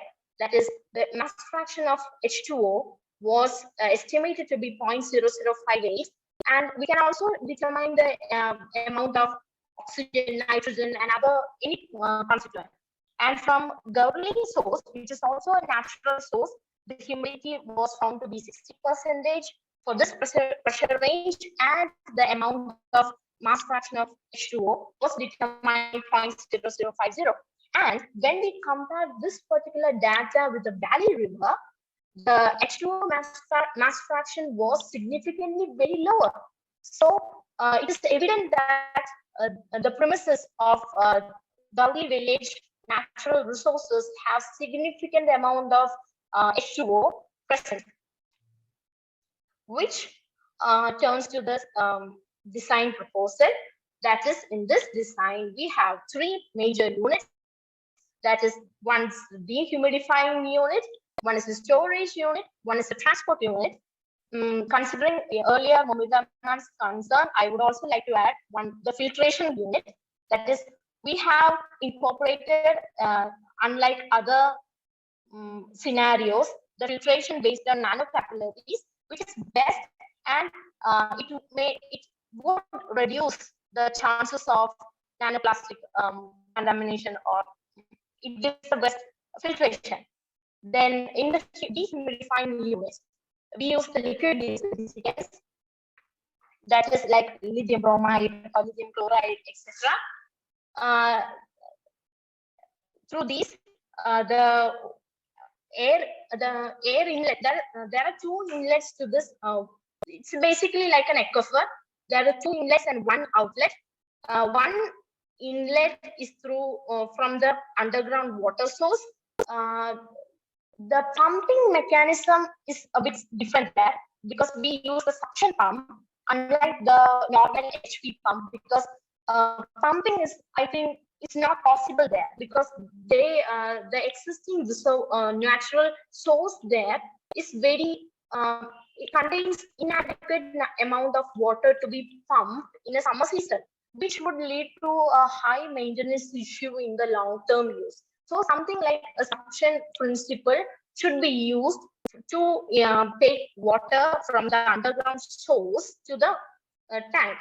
Another method of water inlet is from the air itself, that is using the dehumidifying the air to water. Then we store the water in a reserve tank. That is the uniqueness of this design, is that we could also incorporate sensors in a particular level of the tank, that in monsoon season, a more dehumidifying unit need not work. But in summer season, where the level of water is below a threshold, then the sensors would actually work and the dehumidifying unit can work. Then the water is pumped out through a centrifugal pump to 2.9 kilometers up. Yeah. Then I have mentioned liquid desiccants here. I would also be very interested to incorporate one of my previous research into this particular project. That is, normally in industrial uses and all for liquid desiccants, the first three patterns are used for the flow. But in fuel cells, there is one part known as bipolar plates, which is used for the maximum efficiency of gas utilization. So in my earlier research, I have done which flow pattern in a like 2 mm into 2 mm into 1 mm depth bipolar plate, it would be best for maximum efficiency. Like if I am giving a 3.4 meter per second velocity air into the inlet for the dehumidifying unit, I would expect my my unit to utilize the air in a very efficient way. That is, the absorption of the principle should occur in a most efficient way. So I would incorporate this particular pattern, analyzing of the pattern. I have done it using CFD simulation as is fluent. That is the second serpentine flow channel is the best for such a circulation of air, which can be the moisture can be utilized in a very good way. That is, in my results earlier, it was 0.885 meter per second, the maximum velocity through the path. These are the results of the bipolar plates. That is, the velocity was approximately 0.834 meter per second, which is a yellow portion in the bipolar plate, and the velocity decreases in the sharp U-turns. And I have done it in the room temperature, but we will do it in the acacia temperature in the future. And my special acknowledgement to these honorable dignitaries who made this initiative, took great initiative to make this project good. Thank you. Hello. Yes, Vinitha, thank you for giving the presentation, and it's nice that you have thought very carefully the details. So it's now time for questions. So I will just open the floor for questions. Everyone, please. Sid, we take a break and then we come back for questions, or maybe Okay. Vinitha should restart the computer and then it should work, because a lot of noise is there and then it was echoing and you could hear. He said some issue with her with the speaker or something. Yeah, Vinitha, anything can be done to I don't think so, sir, because you my can system don't have sound. restart the computer once. how about Vinitha, how about you join also from your phone? Yeah. Okay, sir. Join also from your phone. You speak from there. You do the slideshow as it is. Okay. Yeah. So now it's time for a break, everyone. So And after at 8 o'clock. Yeah, we'll just leave it as it is. I'm not stopping the call, so we reconvene. Because it's recording, so it will be, so you can stop recording now. I will pause the recording now, and then I will resume. Yeah. Okay. Okay. See you all. Yeah. Great. Thank you, Vinitha, for the talk, and I think everybody got a nice little break and got some more energy to ask questions. So I'll just open the floor for questions. I think Sumantra wants to ask first, but whoever, just go ahead. So we need to back to the slides. Yeah. Yes, could you give me the access to share? Which one should I give? You have one with. I will give it to both. The name one. I have given to both. Yeah.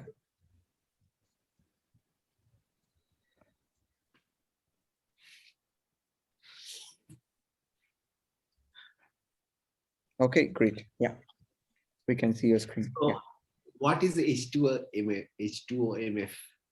That is the quantity of water in mass fraction. That is in a given amount of air, how much quantity of water is there? So in the soil. Air. No, in the air. In the air. Okay, in the air. So I think he's talking about because it depends on the humidity, right? So I mean, you have to pump hard if the humidity is. So I mean, also there was other factor that she's thinking about, the dehumidification process in case of the summer or the rainy season. There could be two solutions, right, Vinitha? Is that the approach? Sir. Yes, yeah. sir. Yeah, sorry, I don't want to interrupt you. Answer. Yeah. Because in the conversation with one of the villager, I found that in rainy monsoon season there is enough water, but the pumping is hard. They have to trek 2.9 kilometers deep to fetch water. So there will be enough amount of water in the reserve tank also, which we create. So there is no need of dehumidification unit. But in summer season, the amount of water naturally occurring itself is very scarce. So the sensors will inform the unit, yes, we need water, some more water, so that the dehumidification unit works and it adds to the existing water in the tank, in the aquifer. From the air. Yeah, from the air. You are saying there are suction pump unit, and you're saying electric pumps basically. Electric pump with a high HP will be used in the outlet to pump in 2 kilometer upwards. No, start from the bottom, like you started. From the suction pump, a small it does not require much energy because it will be only 2 feet towards the tank. So it basically uses a very small pump, unlike the centrifugal pump. It has a different principle also. See, I'm not clear. We talked about a technology which will not consume electricity. Because if you want to give electricity down below that hill track, it will be a challenge. And then, then we need to consult many authorities that who will provide electricity, why, and then who will leave the. I will tell you the solution. Yeah. So yeah, Vinitha, finish this diagram maybe once more, and then. Yeah, because and then the second point is that humidity data that we have taken during a different time of the day or at one point of time, because that will vary. Yes. but it was taken in the daytime Okay. around 4 p.m. Yeah, so it'll vary across I mean different time period in a day. Yeah, so that that matters a lot, I suppose, in this process, right? Yes. If we go to the 7th slide, Vinitha, once again. Yeah. So so what is this Iramalai? How far is it? Underground water source. Okay, and Gaurli is the which source? It is not Gaurli source is not as deep as Iramala underground water source. The Gaurli source will be approximately around 1.1 kilometer deep, only that much. And in the simulation, Vinitha, in the paper which I mean the nanofluidic paper, what is the mass fraction we have in the air? Was it 0 at the beginning, initial stage? I don't remember. I think it was 0, right? Because it was pure air. We didn't add any. We didn't change any. Yeah. So I think it was 0. In the nanofluidic paper, initially 1 and 0.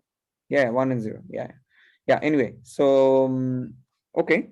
So this Valley River is this data I'm not aware of. So where is this one? Valley River is where we halted in the last day. It was in the valley of Keshwar, and it was it's in the deep valley. So I just took the data from there also, whether it may be some news, I thought. Okay, fine. Now you go back to 8th slide once more. Yeah, I think Sumantra, so what we discussed is that several possibilities are there here in this approach. Of course, pumping is this small pumping is, it can be even run with a solar power, right, Vinitha? So that's one idea. And the other idea is that to use our nanofluidic approach, which does not require any pumping. However, that is at a very, very early stage. So, I mean, we have to develop that. So we can, so, I mean, that is also another thing, this starting box, we can also discuss that, how we can implement that, that one here. So this is, so I will talk about 2-3 approaches here. Then Vinitha can mention about the other problems. So that these are the 2 approaches. What Vinitha is showing one, and along with that we introduce our nanofluidic channel approach. And the third one, which I and Vinitha discussed, that now that actually the trees are actually taking out, pumping lot of water from the soil, from the underground soil.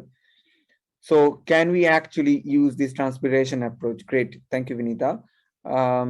So this is a natural way of anyway pumping out. So what she showed is this approach in the top part, is that instead of doing anything with the spring water, we can actually use a clever approach of dehumidifier, which is sitting on every trees, and actually the concentration of water vapor is very high in the trees, and then we can dehumidify, I mean, basically concentrate water on the tree region.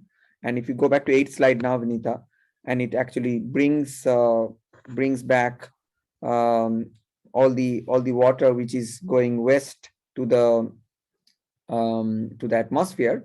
So basically 95% of tree water is going, tree uses 5% of water, and 95% goes to the air.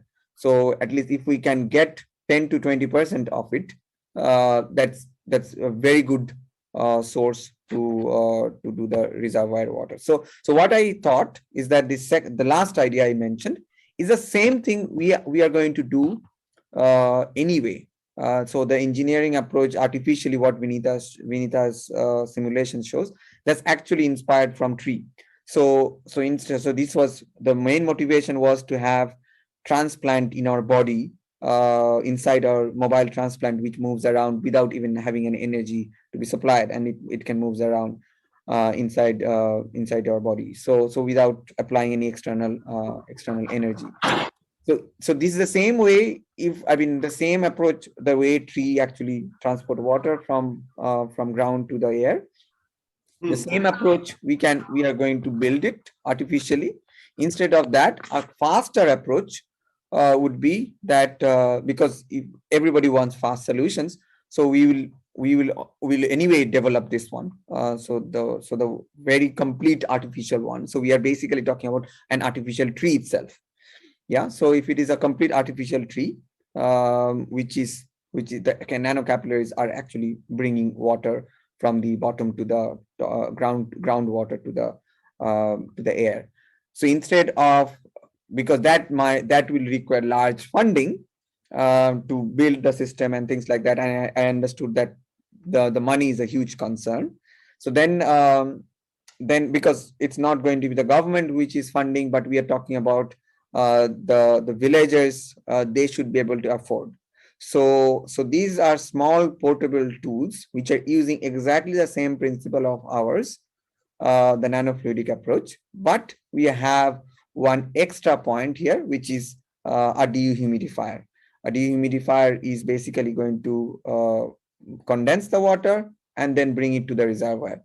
So these are the two approaches. The first one is very high tech, very low tech, what Vinitha says, suction pumping, and just use a solar power to just you have enough solar to just use that. Second approach is the one which we have existing, that will require large funding, which one individual cannot afford. Third one is same approach what we have, but it uses tree itself, and with a plug-in of a extra condenser or dehumidifier, which can be affordable by the villagers at their home. So individually, if they buy one, maybe we can think about, I cannot say the exact, but the costing could be within 10 to 20,000 rupees to just build that. And then I'm not talking about any sort of third party payment and all, but all the raw materials and things like that. If we have almost very cheap labor, so we can possibly create that. So I think these are the three approaches what we have. We have to, of course, discuss and then again modify, but more or less the third one is, I think, the most suitable one. It is using something which is very, very available, accessible, but I wonder always that why people don't use it in everywhere. I mean, trees are primarily 95% of it is going. So even if we get 5% of the water, I think that will be quite a lot. So if we can just get it down. So I think these are the several solutions. So third one, I think, is my favorite and the cheapest, best one. Yeah, over to you, Sumantra. So anything else other than that? I think the 10th one is also very nice, which will be very good if you go, Vinitha, if you go to the 10th slide. I really like, she didn't discuss this with me. I remember that it was in her thesis. She did this work with Vijesh. And this is a very nice approach, which is why the fuel cells are also not acting very well, that this kind of bipolar fluidic structures are not present. So this can be also applied for this third option I mentioned for condensing. Right, Vinitha? Yes, sir. Yeah, it's the same surface area approach you have taken here. Anything you want to add, Vinitha, along with my comment? No, sir. Great. Yeah. Sumantra, anything?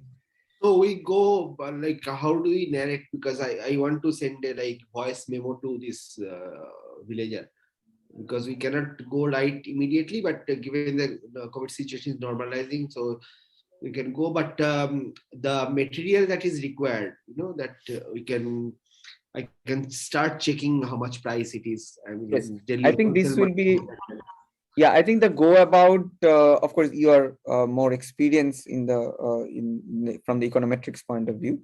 But I think my idea would be that maybe we can actually, because technologically it's very feasible. So what we can do is that create a list of materials and think about third-party manufacturing somewhere, and then those contracting costs into account, and then basically we puts down all the cost, and then prepare one-page brochure for the villagers in Hindi, and then send it to them, and then they get their opinion that what they would like to have. So and a That voice will memo, not, yeah. yeah, but they will not be able to read and understand the brochure. So what we do is that we test it somewhere. Is it possible to test in Bangalore or anywhere? Like it works Sure, actually. we can do that. Yeah, we Yeah. can do that. Yeah. So once it works, we videograph it, okay, and then we have a demonstration that it works at least for 100 meters. So if it works for 100 meters, it will work for 2,000 meters also. Yeah. So that way we need to show, and this water that the nearest water that they have, that is for the, I think, for cattle, not for human consumption. I mean the blue one, what she's showing now. Yeah, in slide number 6. Yeah, this water is for cattle. Is Okay. it so? Sir, nalas are usually used for not only for cattle but for human beings also. It's a traditional concept they have with nalas. It is So more this- than just a water reservoir. So this nala is just 200 meters down the hill. No? Yes. And Yes. there is more water here. More water here, yes. Yeah. And so supposing this is the reservoir tank, okay, and we pull up water for 200 meters up to the road level, okay, that could be a good demonstration, and that can be done. I mean, if it is done in Bangalore, and then we can. No. Sumantra, I suggested 3 options. We have 3 options, and the third option does not require these nala. Third option actually only require air with tree basically. The third option do not. So basically the pumping is being done by the tree itself. We are installing small device on the tree, somewhere on the tree, and this is where the dehumidification is happening, or condensing. Vinitha, we can go to the 8th slide, 8th one, where Vinitha actually said that in case of summer season, when the water level is low, this will be activated and things like that. This is a very ideal situation where you have both the things available, and actually you are using both of them. So, but in a real scenario, I think that the third option itself is viable. In case, imagine that there are places where there is no nala. So what will you do in that case? So I think that is in slide number 9, right? Or no. Slide number 8 itself. Slide number 8 has 3 parts, right? So one is this, the left one, left bottom ones is from nala, and right up is from tree. So this air inlet and things like that, you see. So that is from the tree. Yeah. Okay. So there are 2 approaches here, which are combined here now. So, and it is a very idealistic situation when you have both. This requires, I mean, I think it's almost like having 2 cases when you are actually creating a network, like you have solar power as well as electricity, and then whenever you have, it's almost like in the Western world kind of situation, when you have more sunny days, you're not using the electricity, you're putting it back to the grid and things like that. But the situation in Uttarakhand is, I think, even worse. That I don't think there is any sort of infrastructure there yet. So that is what I felt. This is the third option, would be faster and cheaper, and this can be also used by other villages. So that's what I feel. Third option is it starts with air inlet, air fan, yeah, filter. There's the top box one. The top box. Yeah. So air fan will run on electricity, basically. Solar is there, right? Solar is there, but conventional energy is also there. Point is that the electricity is rationed, and then they stop electricity in between and then they'll be dependent on electricity forever. How much I don't power- mind. I don't mind. To be honest, actually, Vinitha and I have discussed this. Air fan can be also modified. I will be very confident, Vinitha, to develop very high surface where actually condensation happens without even any of this. So you just need to play with the surface area to volume ratio, Vinitha, I think, and we have n number of nanomaterials for that. So I would, I mean, the cost might increase a little bit in that case. So then we are not talking about 20,000, possibly 50,000 rupees or something like that. So but still, for a one-time investment, I think that's yeah. good. Yeah, great. So this is a great thing, and then we So I think, Sumantra, I think this would be good. That I think the next way forward that could be that I think I would really like to try the third option. Although we have very nice, interesting options for this, our own, what Vinitha and I have tried. That itself could be, but I see that this is very long-faced problem, because without electricity, and that requires large, there is a lot of construction we have to do here. So that itself can cost some money, and then we might need to request again government funds and things like that, which can so I think if we can, let's say, gather around 1 lakh or 2 lakh rupees for the prototyping case, I think we can still I think we can just put together all these materials, get some of the things done in IAC. We have the facilities, possibly we can just make the prototype and then get it, just send it around and test it. So we need to think about how to get this small pot of funding somewhere. We can try to see that. Yeah. So I think this is what I feel. I don't know, because the only issue is the electricity. So that's what you're saying. So in case of the first option, what I suggested to you, and when I understood that the water needs to be actually, there is actually infrastructure to actually flow the water around the village and things like that. And it's just that sooner or later, possibly they will have some sort of pumping mechanism, and this will not work because of the electricity issue, right? Yeah, electricity, and also the pumped water will be abused very easily, because they will not the water. Yes. So instead, I think because I was also thinking from the ergonomics of it, because if imagine that we give this technology, and then everybody is actually putting it there, or if there is a single one, we have to think about those things. Single device sitting there, and everybody is overusing, and then it's so instead of that, a portable mobile approach, everybody is owning one, as you suggested. I think that's it's a household device, kind of AquaGuard kind of thing. You see what I'm talking about? So an AquaGuard, everybody has somewhere. Somebody has to. In that case, it's a nicer thing that we can also collaborate with Ecosia, because this will actually enable others to plant tree plantation. You see the point? Correct. And everybody has to own a tree.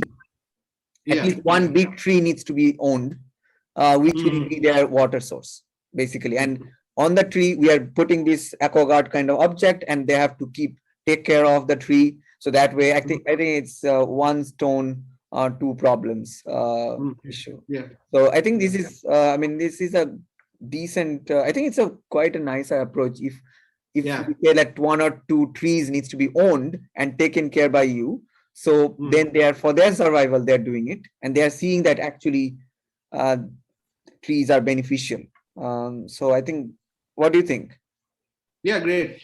Yeah, we can do it. Yeah. And was that the prototype? I don't know how difficult it is to build the prototype. It's not so difficult, actually, to be honest. So and now Nihal. Okay, this is Muhammad Nihal CV. So I was thinking that.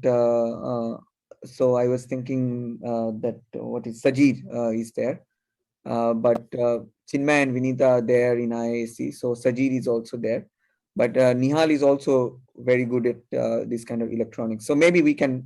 This is going to be a student project kind of thing, in my opinion. But can it be like there could be some YouTube videos or something, like somebody has done it somewhere in the world? right? Like, we is it can look it up. possible? I'm pretty sure this can be. If I will be very surprised if nobody has done it. But if that is the case, then we human beings are very stupid, to be honest. But I won't be surprised sometimes, because I see that occasionally that there are why people haven't done it. So that kind of moment, are there. So I will look it up. But what we can do is that we can give you a simulation.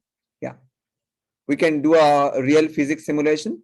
Uh, a simulation is not an animation, right? So it is solving basic physics equations. So we can definitely do that. If there is no YouTube, Vinitha, can you do a search at least in if not in YouTube, at least Google. One thing to check also, go a patent, if there is a patent available on this, because if there is something like this and if somebody has patented, then we are done, we are gone. So then it is going to be hard that we have to get a license and things like that. But the idea seems to be very, very easy. So I mean, I remember in Germany, we used to, in summer, we used to have this dehumidifier to, I mean, generally our lab will get wet because of air conditioning and we can't perform experiment. And we will have a dehumidifier, and we will have to, I mean, it's a horrible amount of water you can get out of the air. It's a huge amount of water. So, I mean, even if we don't get enough trees, I think we can still do it without that, considering the mass fraction of water Vinitha showed. Yeah. Okay. So next thing, I think the actionable should be that, Vinitha, if you can look it up, some YouTube, that if there is some YouTube video, that is one thing Sumantra asks. If not, if that is not there, next thing to check is in Google Patent or Google Scholar, in both the places, if there is anything on that sort. And then the final thing is that if you can create a simulation, FEM simulation, and then we can possibly show it to, I mean, I think if this is a situation, if it is not done before, and then it's a groundbreaking solution we are giving. And if that is the situation, then I think even government should be interested also. I don't know, Sumantra, you have more experience on that side. So DST and all. Yeah. It's like the movie Ashite Ashiona, and then unless Exactly. they give a demonstration to the person, so they'll not believe. Yeah. Yeah. So, but more than governments, what my plans is, since it is Even without the affordable, government, it's also fine. We get pre-orders and then get it done. Yeah. Yeah, we can I can measure the willingness to pay for it, and then we install it, and then we see the demonstration effect, and then how the WTP change, willingness to pay, changes after that. Yeah. I mean, we can also get some CSR input, CSR funds. I mean, then we can just even. It's better that if villagers spend it, because they will own it up. Otherwise. Yeah. Yeah. So I mean, that part, I would just leave it to you and Awnish to decide that how we want to do it. Yeah, we can experiment on it. Like, we can experiment. We can measure that, to what extent people are socially oriented. So those kind of games we can play. Sure. And say whether it can, I mean, the public good, private good kind of problem. No? So as you said, that everybody is placed in aquaguard and individual public private good, and it's for the entire village. And how do they act?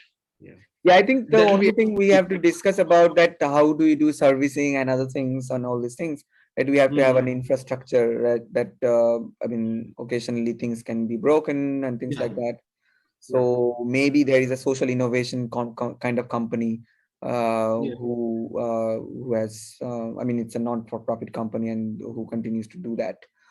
So we have to think about that kind of model also, that because if it's broken, that what do we do? How do we give the service and things like that? But anyway, that's a later issue. It's a great thing. Yeah, it's a great solution. Yeah, thank you both, Vinitha and Sid. Yeah, good. Okay, so next up, who is that? So Sarbeena. Sarbeena, you said that you don't have a presentation, but you can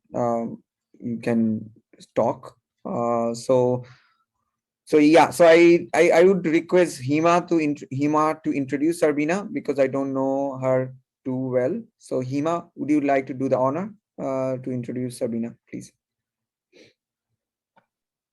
Hello, so Sarbeena is also a student from Hindu College, University of Delhi. She's pursuing her graduation on physics, BSc Physics honors. She's basically from Kerala, and yeah, I think that's enough. Great, thank you, Hima, for this quick and short introduction. Sarbeena, you have you are in Hindu college, so that means you are good in studies, and you're doing physics honors, so that means also you're good in studies. So, so I think I think it would be nice that if you come um, to the screen and then speak and then mention that what you understood from the data you have, and if you want to discuss anything, even if you don't have any data at the moment, you can also discuss that what you have gathered, and we are all here to help you. Yeah, just come to the front, just don't be shy. Yeah. Good evening, everybody. I will share some of my findings about the healthcare system in the Satpuli village. Am I audible, sir? Yes, Sarbeena, you're audible. Okay. UK expedition gave me a different experience. Same time, it was challenging. And I happened to meet some of the native peoples of the Aguishar within those 3-4 days. Then I understood that along with the water scarcity issue, they are also facing some other issues such as lack of adequate healthcare facility.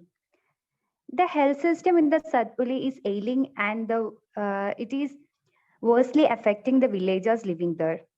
We know that healthcare is the right of every individual. From there, I got an opportunity to conversate with Dr. Arun Rawat, a medical practitioner in Delhi and a native of Satpuli village. He said that an important problem people facing here is the absence of good and affordable health facility. They have only one PHC center where they have no enough facility to admit the patients. So, for the further treatment, they have to depend on the Hands Foundation, a private hospital in the Kordara, about 80 kilometers away from the Satpuli. Because of this inadequacy, most of the deliveries are still happening inside the home with the help of traditional rural women, which is very dangerous, or women may lose their lives because of the lack of institutional care for the deliveries. And a lot of other patients also have to travel to urban centers to avail for the life-saving treatments such as dialysis. So the locals are really struggling for the basic health facility. Even if the structure like PHC is exist, there is an urgent need for the physicians and basic facilities. And I noticed another thing, that the number of students who are pursuing a medical career is very less. Those who have financial stability and interest towards the medical field are migrating to the urban areas and seeking for the better facility and education. I think that the students in the Satpuli need to know more about the opportunities in the medical field. And definitely, the villagers need a health plan to address their health issue. At least they need a hospital with a sufficient number of labor room. Though a lot of policies and programs being run by the government, but the success and effectiveness of these programs is still questionable due to the gaps in the implementation. Unfortunately, we didn't get much time to know more about this. Anyway, if we could do something for their basic healthcare facility, that would be really helpful for them. And that's it. These are my findings about the UK expedition, about the healthcare of the people in the Satpuli village. Thank you.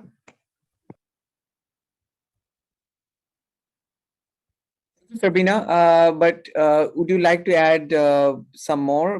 Because I remember from Vinitha that you also collected some soil data, some soil samples. Was that correct, Vinitha?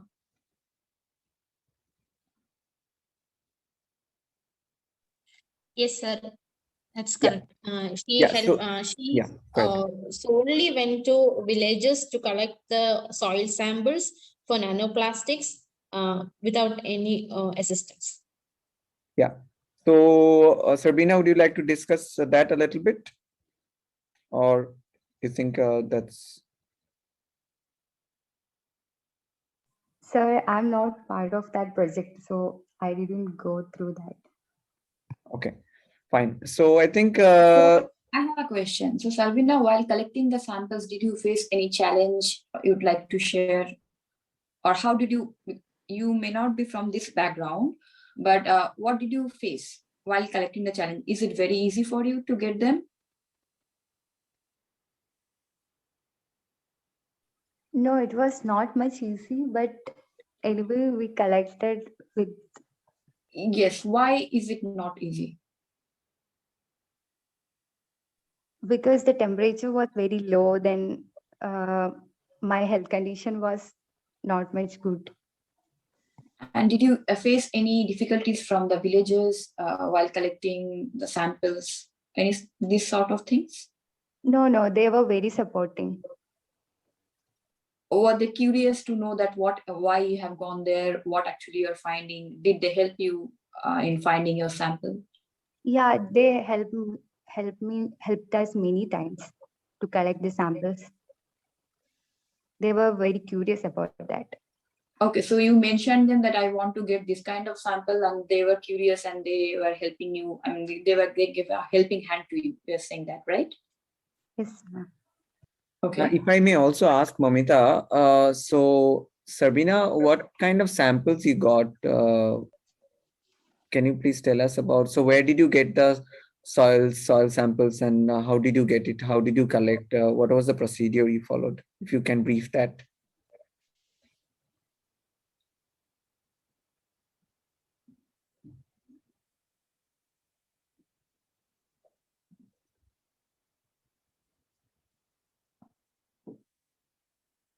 Sarbeena? Sorry, I cannot hear from Sarbeena.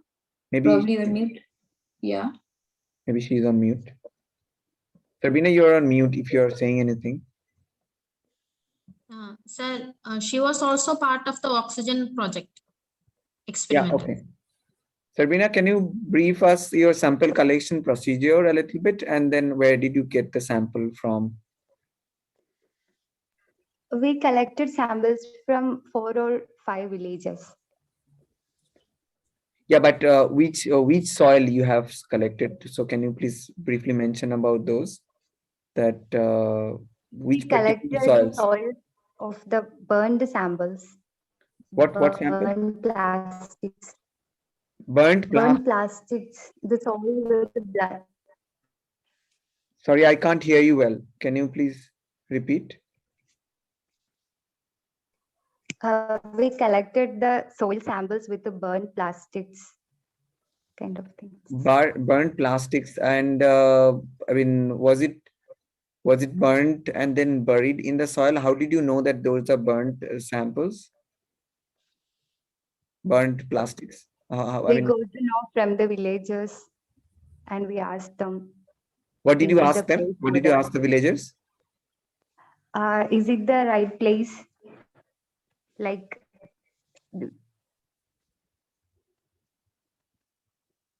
sorry, I'm not able to understand.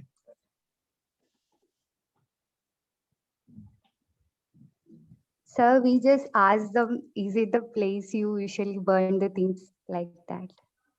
Plastic. So is it from some household you collected, or it was some a place they took you that here you can get many samples of this kind? How did you find them actually? We collected from the areas where there are shops like that.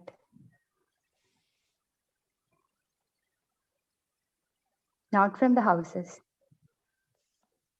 Sorry, Vinitha, I could not hear you. What was that you added?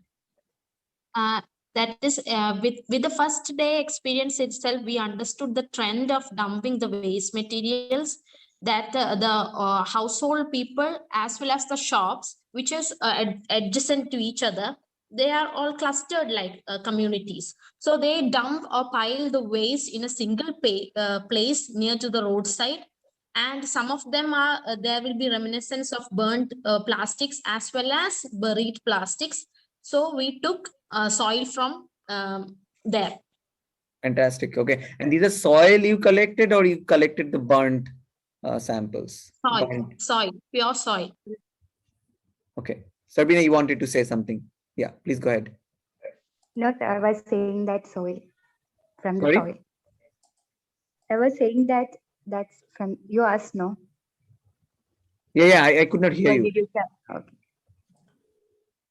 And she also recorded the latitude, the longitude, the place, the time, the temperature of the spots from which the samples are collected.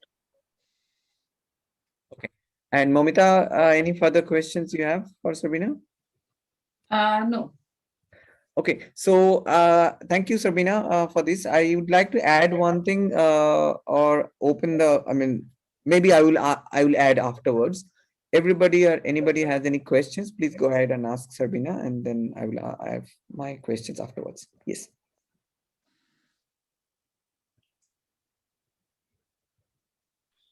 Yeah, so my question is that it's like, as plastics are burned and they are not aware of burning plastics, and then it is getting into nanoplastics and then finally carried through water and then gets elsewhere, right?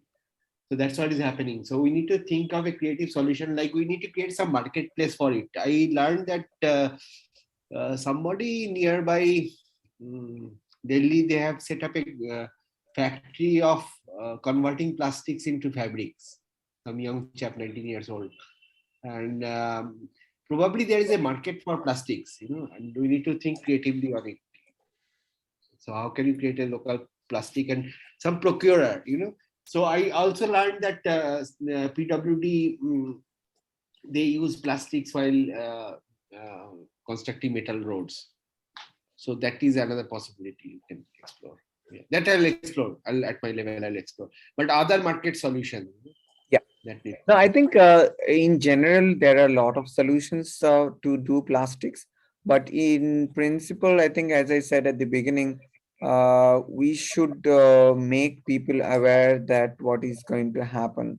So there is a social aspect of it. I think there are several layers, that the awareness, science communication part, that burning plastic is really bad for the environment. So I think this is, I mean, bad for all living beings. So it produces so different kinds of byproducts in the air. So the nanoplastics, what Chinmay mentioned, is not actually from burning. It comes from different kinds of degradation process. So burning actually creates various different other kind of chemicals which could be heavily toxic for us. So I think this is very dangerous. So I think science communication needs to be done in a very strategic manner here. So that is one point. And I think the collection and marketplace these are normal things which I think we just need to sit together and decide that what could be the strategies. I think these are strategy issues. On top of that, I feel that it is very important to have a mobile museum kind of thing, so that adult education, it's connected to the science communication part, but an adult education needs to be done for different kind of waste, not only for plastic, but e-waste and other things, which are harder. I mean, for example, a lot of this electronic waste contains toxic metals like cadmium, and so this is very difficult for the environment to take. So I think in general, strong science communication, which I think Mukulika is not present today. We have been discussing for past 1 year about having a mobile museum van kind of thing, so that this has a continuous process of demonstrating for adult education at least. I mean, the children's we have to discuss differently, but adult education is very important to actually decelerate the process, what is happening. Along with that, I think I would like to add that what Sarbeena said about the healthcare issue. We will have a new member. Her name is Varsha Pavitran. She's a doctor, and she's into public health. And one of the samples I requested, but I think we didn't get it, is to obtain some of the pan beak or some of the spit of human waste, primarily from your mouth when you eat pan, chew, and then throw your waste, whatever left over. So that kind of soil could have been very useful. And in future, I think for oral cancer, it's a huge problem in India, oral cancer. I think this is the topmost priority cancer at the moment. I think the maximum amount of oral cancer happens in India. So I think this would be a very important aspect for the healthcare aspect. Again, for education side, I think if we can at least empower some of the, from this aspire aspect, what we are discussing at the moment, from the center, if we have public health people like Varsha, training paramedics, training people, so that very, very small issues, infections from wound infections, which can be life-threatening sometimes. Connected problems, right? So soil contaminated, farming, wound happened, and very bad toxic wound. So these are all connected problems. So if we can have Aspire Center, where this is also livelihood issues of empowering local with paramedic skills, would be very important aspect, instead of just pushing everybody with a craze of go for competitive medical exams and be a doctor and things like that. But I think we need, specifically in villages in West Bengal, I have seen quirks and paramedics are really helpful. Sometimes they save lives. So I think we need to have as many paramedics as possible from this center. So it's a fantastic point Sarbeena pointed out.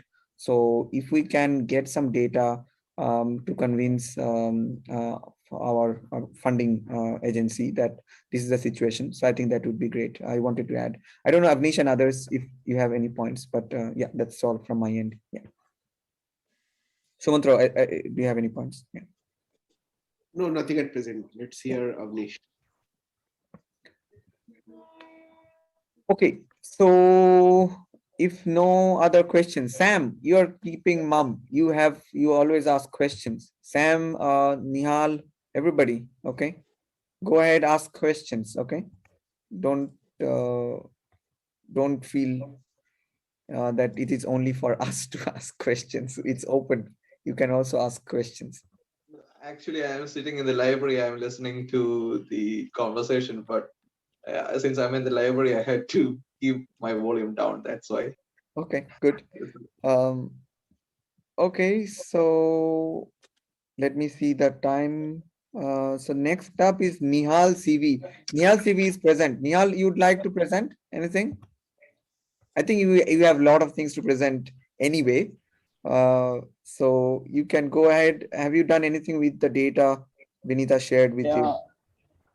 Actually, for the UK experiment, I worked it remotely.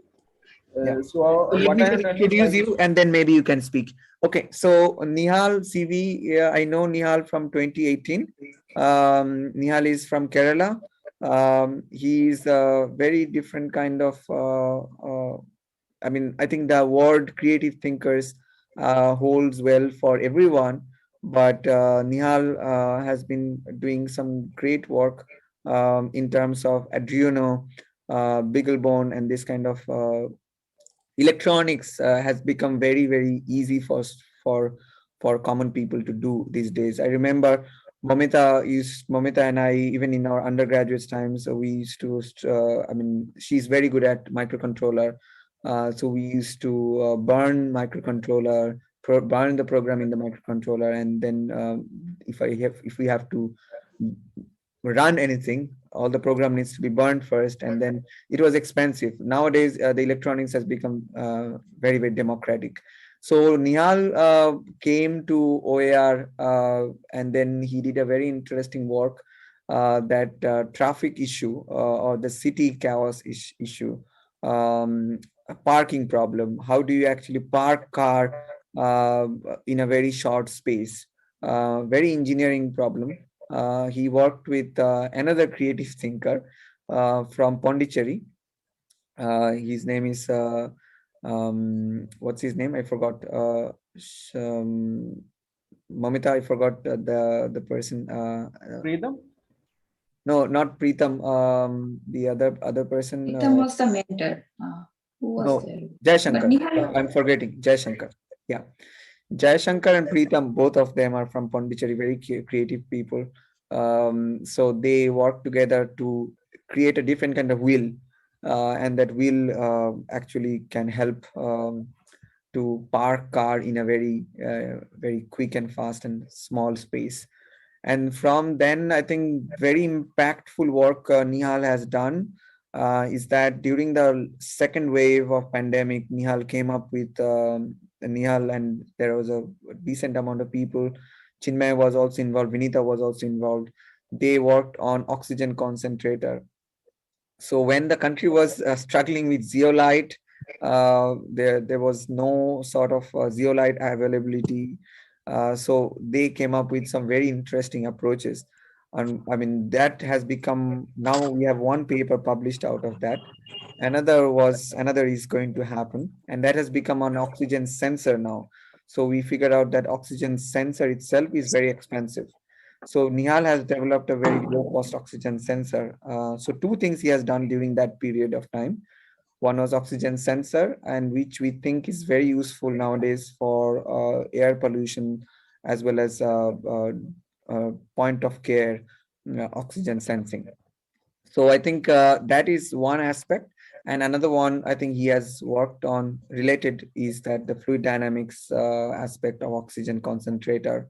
It's to develop an oxygen concentrator with just using a plastic bottle, which you throw generally, these disposable bottles. It was all necessity of mother of necessity is the mother of invention kind of thing. He ordered, I remember he ordered uh, what is it, aquaguard kind of thing, water dispenser thing, the casing, which didn't arrive, and then he started doing all the things with plastic bottles, and so that has become a very nice work. And I think I really I mean it's a very simple electronics what he has developed. All this pressure, I mean air in, air out, is a very simple thing he has developed. But it's very nice to show to the world that even these plastic bottles which you're throwing, that can be used for very incredible innovation. So just by adding a few electronics, which is very, very democratic these days. So maybe Moumita, at some point you can speak to Nihal. So that's about Nihal. So Nihal, if you want to discuss anything in this platform, whatever data you have received for the oxygen project, please go ahead. Yeah. Thank you, Sid, for this introduction. In the UK expedition, what I have done is I instructed Vinitha to how to do the candle experiment remotely. Also, I like to say that we have not yet analyzed the data collected by Vinitha. So in this presentation, I would like to discuss how our experiment is being done. Can I present?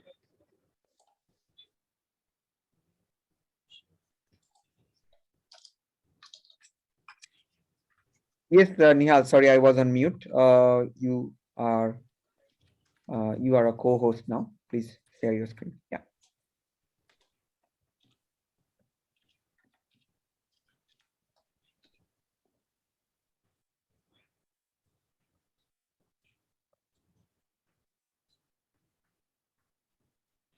Having some difficulty to share.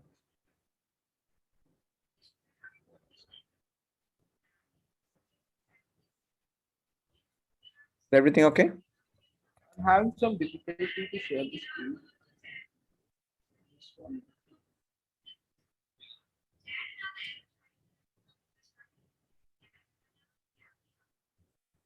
showing in Zoom should be quite quick and reopen. Share this. Yeah, go ahead. Yeah. We can see your Yeah. screen. Yeah.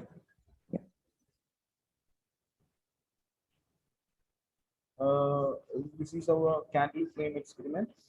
At first, I like to say how we came here, uh, how we came to this candle flame experiment. It was during the second lockdown period. There was a huge shortage of oxygen cylinders in India. So we were working on a oxygen concentrator. To measure the output of our oxygen concentrator, we need an oxygen sensor. So due to the lockdown and all, we were not able to get an oxygen sensor. Also, it was very expensive. So we came up with a simple solution to measure oxygen, to measure You can and go full analyze. screen, by the way. Sorry to interrupt. You can go full screen. Yeah. I'm actually in full screen. No, you're not in full screen. Or maybe you have two screens, maybe.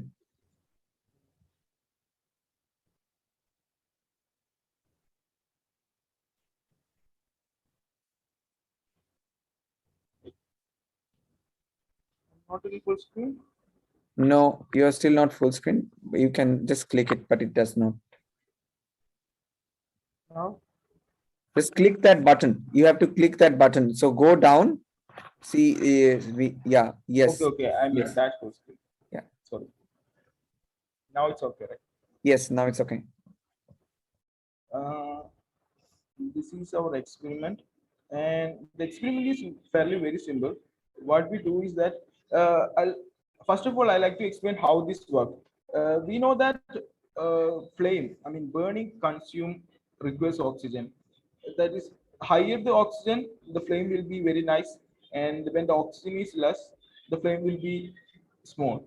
So based on that principle, uh, we like to analyze oxygen. So this is our setup. First of all, we take a small glass jar.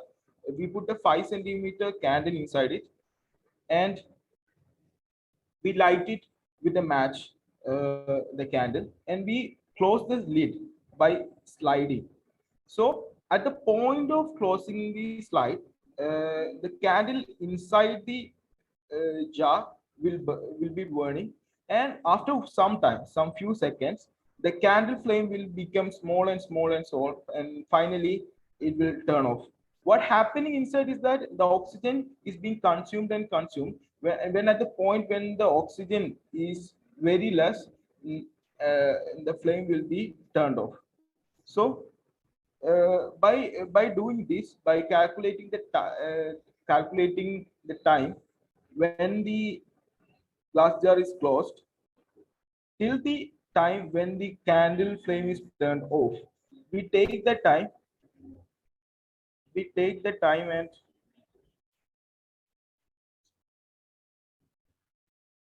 we create data points. So at a span of 1 hour, we do about 100 experiments. So this is the number of experiments, and this is that is the time dt that I said. Uh, I mean, T1 is the flame time when flame is closed, and T2 is the time when we close it that lid. So we get time in milliseconds, and we refer here number of experiments and time at which the flame turned off. So also I like to play a sample of how the experiment is done.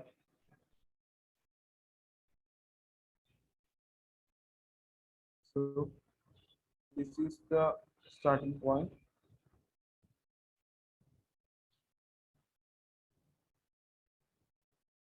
We close the lid.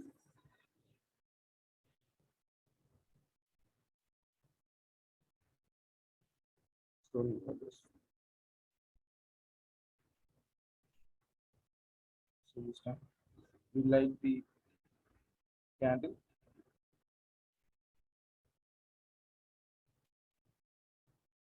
We close the lid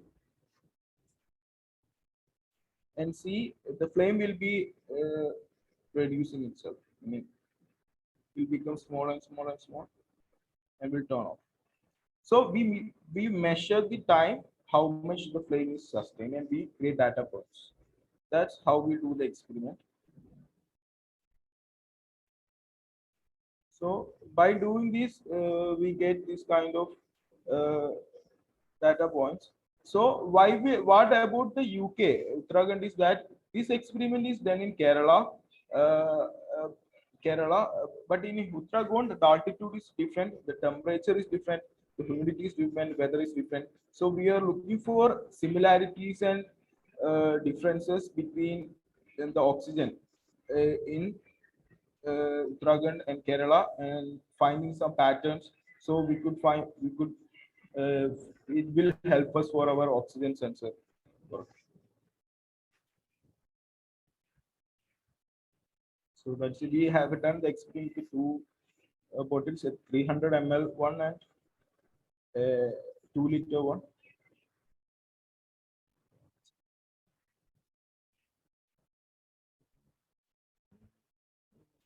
Made some sense. You how the experiment is done.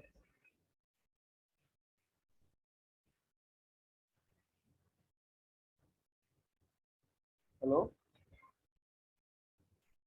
Yes, Nihal. Yeah. Tell me, are you finished or you want to show something else? Yes, I'm finished. Okay, great. So let's, that was short. There was, I mean, if there is any further questions, maybe everybody can ask you now. If you want to show anything, you can also, I still see your screen there. Do you want to show anything? I mean, regarding the UK experiment, what we have done is, I mean, what I have done is this much only. I just instructed Vinitha about That's fine. Yeah. But I mean, I was just wondering that if you want to, because you're still swiping back and forth. Yeah. So open to questions. Everybody, please ask questions. Yeah. So Nihal, you have not processed the data yet, right? I mean, the experiment that done in the Kerala is processed, but for the UK experiment, the samples, I mean, I didn't. I mean, I didn't go time, and I didn't also receive the samples. Okay. So one observation here is the measurement error. You know that the way you humanly captured the the time of till the candle burns and then puts off. And the moment you put the lead on, I mean, there will be human variations at every stage. No. And then, okay. Okay. Yeah. And then the second point is that what is the real life applicability of this oxygen? Because we can measure oxygen in the atmosphere, right? Yeah. Yeah. So go ahead. Yeah. You can. Yeah. Regarding the to reduce the error, what we have done is that we made a video and we put it in a VLC player and we put timestamps. In the VLC player, there is a extension we can see it in milliseconds. So we can pause and play and find the exact time when the lid is closed and when the flame is turned off. So in that way, we were able to reduce the error. So in the Kerala experiment, if you show us the graph, so you'll see some outliers in the top on the vertical axis. There are some points. That's not because of human errors. That is, I mean, yeah. So these data are human error normalized, basically. So this has some other issues. So maybe Nihal can mention that. Yeah. Yes. So how do you explain the outliers on the top of the near the 60,000 on the vertical axis? So there is a blue dot. Yeah. But we are only taking. We are not considering this. We are only taking from here to here. I mean normal. Yeah. So I think what Nihal is not mentioning is that there are issues like, for example, at the beginning, of course, it will be high because there are oxygen adsorbed on the wall, so which has to be burnt, which has to be consumed. So that is one, and then it will step down and things like that. So it has to be cleaned basically. So initial few rounds you will always have garbage data. But what is very nice to see that even these, I mean, after normalizing all these errors, there are many factors. The candle wick length is also important. All the time it has to be same, and so we normalize all these factors, the plasma volume, the whole volume of the flame, that needs to be, that actually has a relationship with the gravity as well as with the length of the wick. So that these are also normalized. Then I think there is other issue of I forgot. Vinitha simulation. Yes. So when Vinitha simulate these data in a when there cannot be any human errors, she gets exactly same data. So these fluctuations can be also observed sometimes. So it's not necessary that all these fluctuations you can get rid of this. I think this is not even the normalized data what you're showing. So Varghese is not there. Rough data. The Varghese was about to present the normalized and our other guest, but he's having headache, so I was not very prepared about that. Yeah, I can show that data. Yeah, you can show here. Yeah.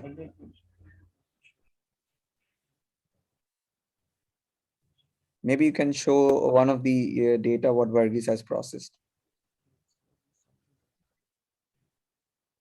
No, it was in the doc file, right? Or okay, fine, here. Okay. Oh, you send it.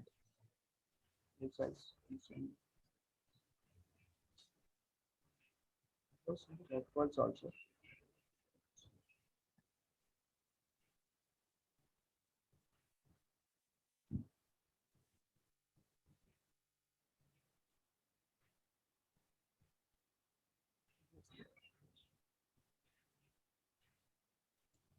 Anyway, so it will take for some time for you to figure out possibly.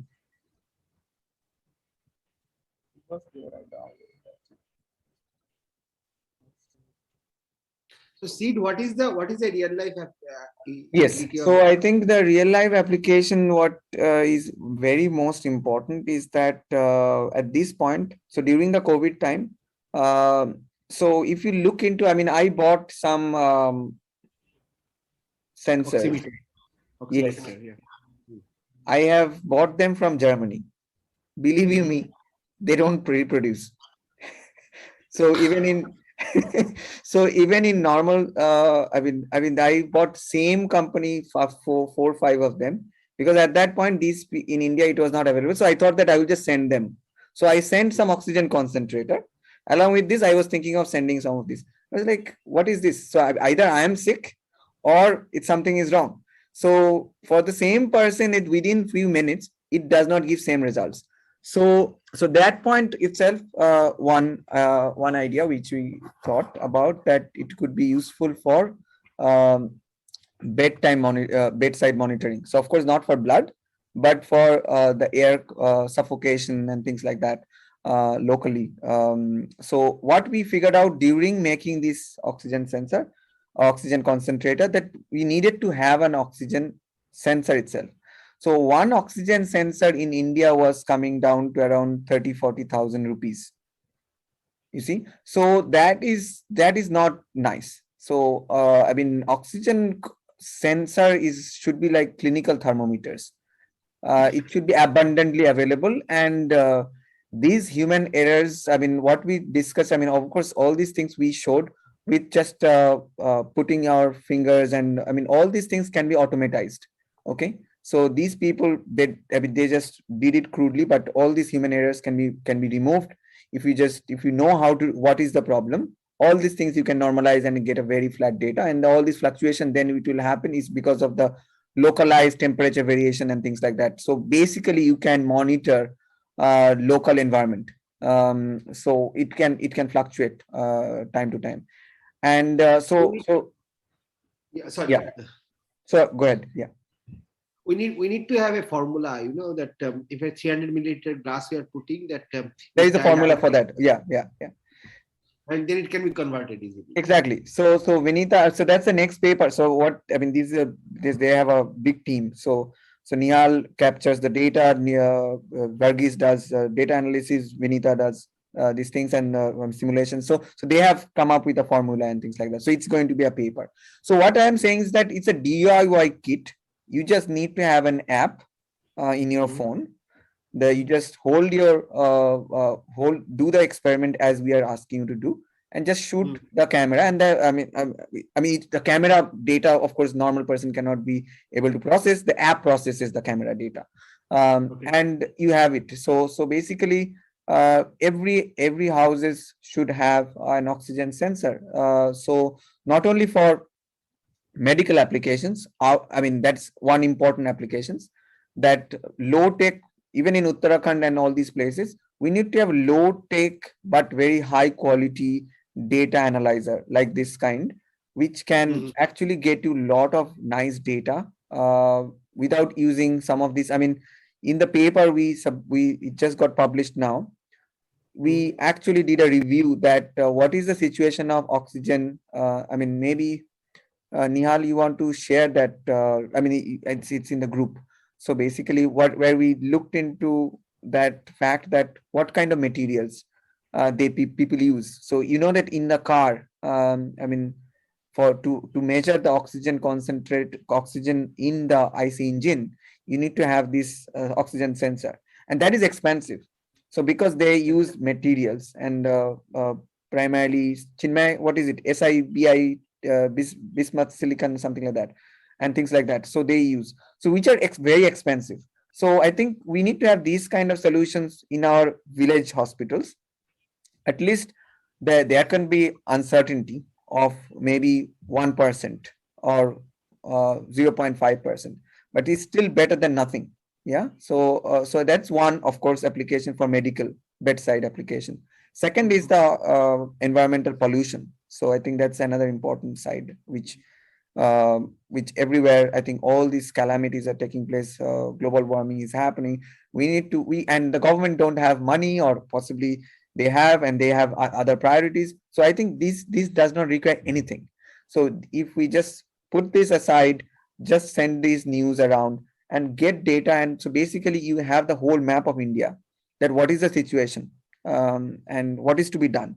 So just using a simple camera, phone, and a candle and a glass. So I think these are the two applications immediately what we thought.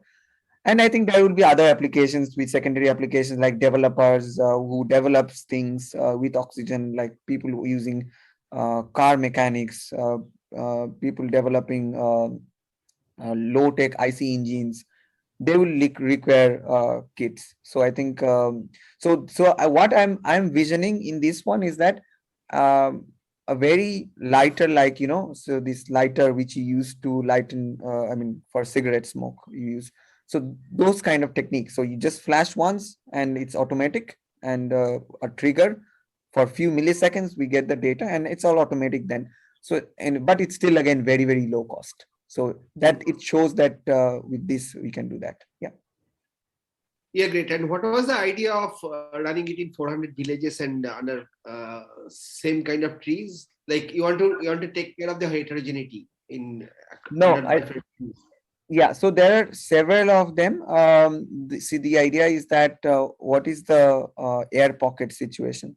The climate is affecting the so there are several issues. Local variations of carbon dioxide being increased, and oxygen is, so this percentage of I think oxygen is 21% or something like that. So that whether how much it is changing. So that is one. You have a great point. Like you develop an app that will measure the the volume of the glass. Yeah. And then you democratize it, and then you'll get the data automatically. Like automatically. There is no point of going for hilltop to collect data. I mean, if you popularize it, and then people will grab it. So what we need is that we need to do this experiment. I mean, at least we have, these people got some very nice data, but we wanted to, as many data as you have, if we have 400, 500 data, villages data, then you are basically showing that with this, the technology is proven that it works. And now we are showing the reproducibility that in this area, this is the situation. So then it goes to a very high impact journal that we can even send it to PLOS ONE or even Nature and things like that. So I think that part I'm not too much worried about. It's almost like the fold scope kind of situation. I don't know whether you know about fold scope. So we just need to demonstrate the technology. So fold scope is a paper based microscope. So which is which was developed in Stanford. And basically you can, it cost possibly, how much, Sam? 300 rupees. Sam works on that. And nowadays I think it costs around 100 rupees, 300 rupees, nothing. It's an origami based single lens Sen. So basically you just have that and then go to anywhere and then start measuring. So I think that itself is yeah, I mean, you can, I mean, that's also very nice actually, to have fold scope in one of our mobile museums we are talking about. And actually Sam has been working with some of the extension of fold scope, which is not paper based but metal based, which we developed in Leiden, and then Sam started using it. But anyway, so I think those portable devices are very important, and I mean the low cost devices. Yeah, so Sam, you wanted to add anything on that fold scope part? If I am mistaken, any No, numbers? actually, like foldscope, it's actually you could actually buy it as a kit. Like in India, if we're looking into Amazon India, you could actually see they are actually sold as kits for students as well. Like they could actually use it and to view the microscopic particles and stuff. So yeah, it's basically available right now, or even for any person to buy it online. So that's it. Yeah. Basically, to even malaria. I mean, it's a very simple problem, but if you think the antimicrobial resistance of malaria is so bad that I mean, when any microbes become resistant, it's a huge problem. I mean, pneumonia is. I mean, for example, my grandfather died not because of cancer. He had cancer. Post surgery pneumonia got resistant. He died because of the cancer was gone, but he died because of pneumonia, not because of cancer. So I think the hygiene is a very important issue, which we do not take it very seriously.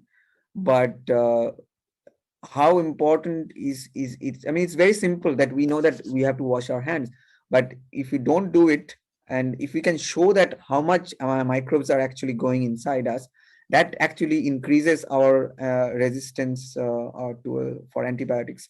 So I think even for simple problem of malaria has become resistant in Africa in various places.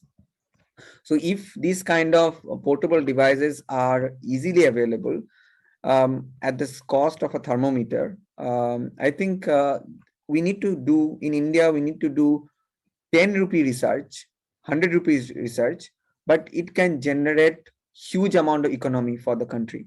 In the long run, it will give medical support. Along with that, these low cost devices itself has a big business. So I think it must be harnessed very quickly. That at least these kind of people who are doing this, they should get every student, if they get little support, I think they can develop a lot of interesting thing, and some mentors from people like us. We're there to just give them free advice, so no problem. So yeah. So I think, Sumantra, you should buy one of the fold scopes, and I request everyone to buy one of the fold scopes. Just check, it's like 400 rupees or something. Yeah, I Yeah. buy it. Yeah. Just go anywhere. I don't know which one is recommended, because there are many available. So maybe in the group you can post which one is recommended. recommended. We can do that. Yeah. Generally, I mean, as a scientist, I don't like fold scope, but for when I'm a communicator, I would say that it's a very good one, because I am now then finicky. When I'm a scientist, I go into the details that no, optics is not great and things like that. But but anyway, the point. Anyway, so who is next? Any questions to Nihal? Otherwise, we will go ahead. Awnish, you're not asking any question, in case you have. Okay. Like little technical for me right now, so I'm just trying to understand whatever I can. Vinitha, any questions so far? No, Otherwise, sir. okay, good. Okay, so then who is next? I think it's Moumita. Moumita, you summarize. So if Makulika is missing, so Moumita, it's your turn, and then Awnish. Yeah. Yeah, just a moment. I have a slide. I just want to share it. So please give me. Okay, Siddharth, I have shared. I want to share my screen through One Dr. second. Moumita. Just give me Which access. one second. Are you two? Do you have two login? Yes, yes.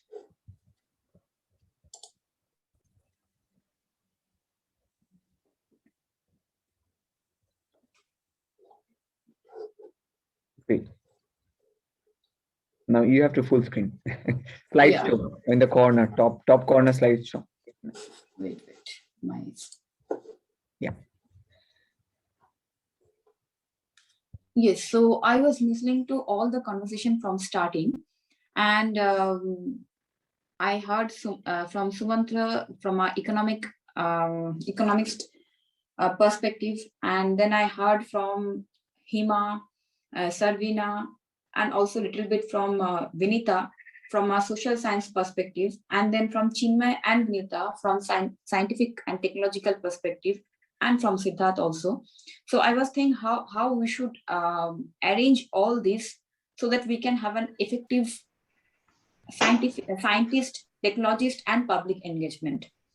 So what I have seen, we have till now we have some projects, as you can see here. One is understanding how the disease are developing, and if you can monitor them, we can have effective technology to tackle them. And also another one, what we have seen is water scarcity problem and how to combat with that. Technology for that also, Vinitha has suggested a couple of designs and possible solutions. And also from Nihal, we have heard how we can work on oxygen concentration, different experiments, and how that can be helpful for health monitoring. So one thing I'd like to mention here for Awnish and Sumantra, that in all these problems, we are dealing with particles or samples which are very small in the length scale of almost less than 10 power 6 times smaller than a human hair diameter. So if you take a human hair, if you look at the diameter, and if you cut it in several pieces, so you have to make 10 power 6 pieces, and one of that, whatever the size will be, we are talking in that domain. So from the scientific perspective, it's not very easy. It's the core scientists and technologists with special scientific backgrounds, they have the capability to work on these fields. But whatever we work on, we need to have certain direct impact on the society, and that's the motive of WARE. So we hear a lot of problems from public side, and what we can do, we can collect samples from their side, but it's and the scientists and the technologists, they can develop certain methods. But the very important point is we need to connect this social science and science communicating people. They play a very important role in communicating and making public aware of the fact that how they should use this kind of scientific advices to combat whatever their daily life problem is. So here you can see I have made a chart after listening to all of your talks and understanding what on what you are working on. So you can see here the first from the left side, we can have the input from the public, which will be fed to the scientist and co-technologist to develop further understanding and knowledge. And then through the science communicator and the social science people, we can send instructions to the public for data collection, and we can develop questionnaires to get effective answers from them. And also, I remember that Sumanta was telling, possibly with Awnish, there was a discussion on, just give me a moment. classify free mobile phone distribution for villagers. I think here also it can play a role, because many of our technology development processes require data from villages where they may have to use mobile phones or smartphones. So that can actually help us. So in that way, we can skip some of the very remote places, but we can instruct them how to collect the data. And that can reduce a lot of cost in terms of research. And then after developing an understanding with them, the final thing, what a very important thing is public awareness, because the public should understand that why they should do this. As I understand from Hima, and also Sumantra also mentioned this folklore. So the mindset of people, why they should allow us to do certain things, and what kind of benefit they're going to get from us. So in terms of healthcare or education, all these essential fields, so they should understand that. And here the social science and science communicators play a very important role. I'm highlighting this one. And then finally, with all this, we can go for the technology development and usage of the technology for the public. Because many times it happens, suppose you just take one example, sanitary napkin. So it's there, but as I understand that in villages, women are not using sanitary napkins because they think it's not good, that will give some kind of unhealthy effect on their health. They don't understand that, but that is actually for betterment. During where two we went to Kerala, and there also I have seen this one. So people are, as Siddharth has mentioned, that the basic hygiene, they are missing that understanding. And with collaboration between scientists, social science, science communicator, and other fields, we all can work together to effectively use the technology what we are developing. So that is from my side, and I think that's all I wanted to say.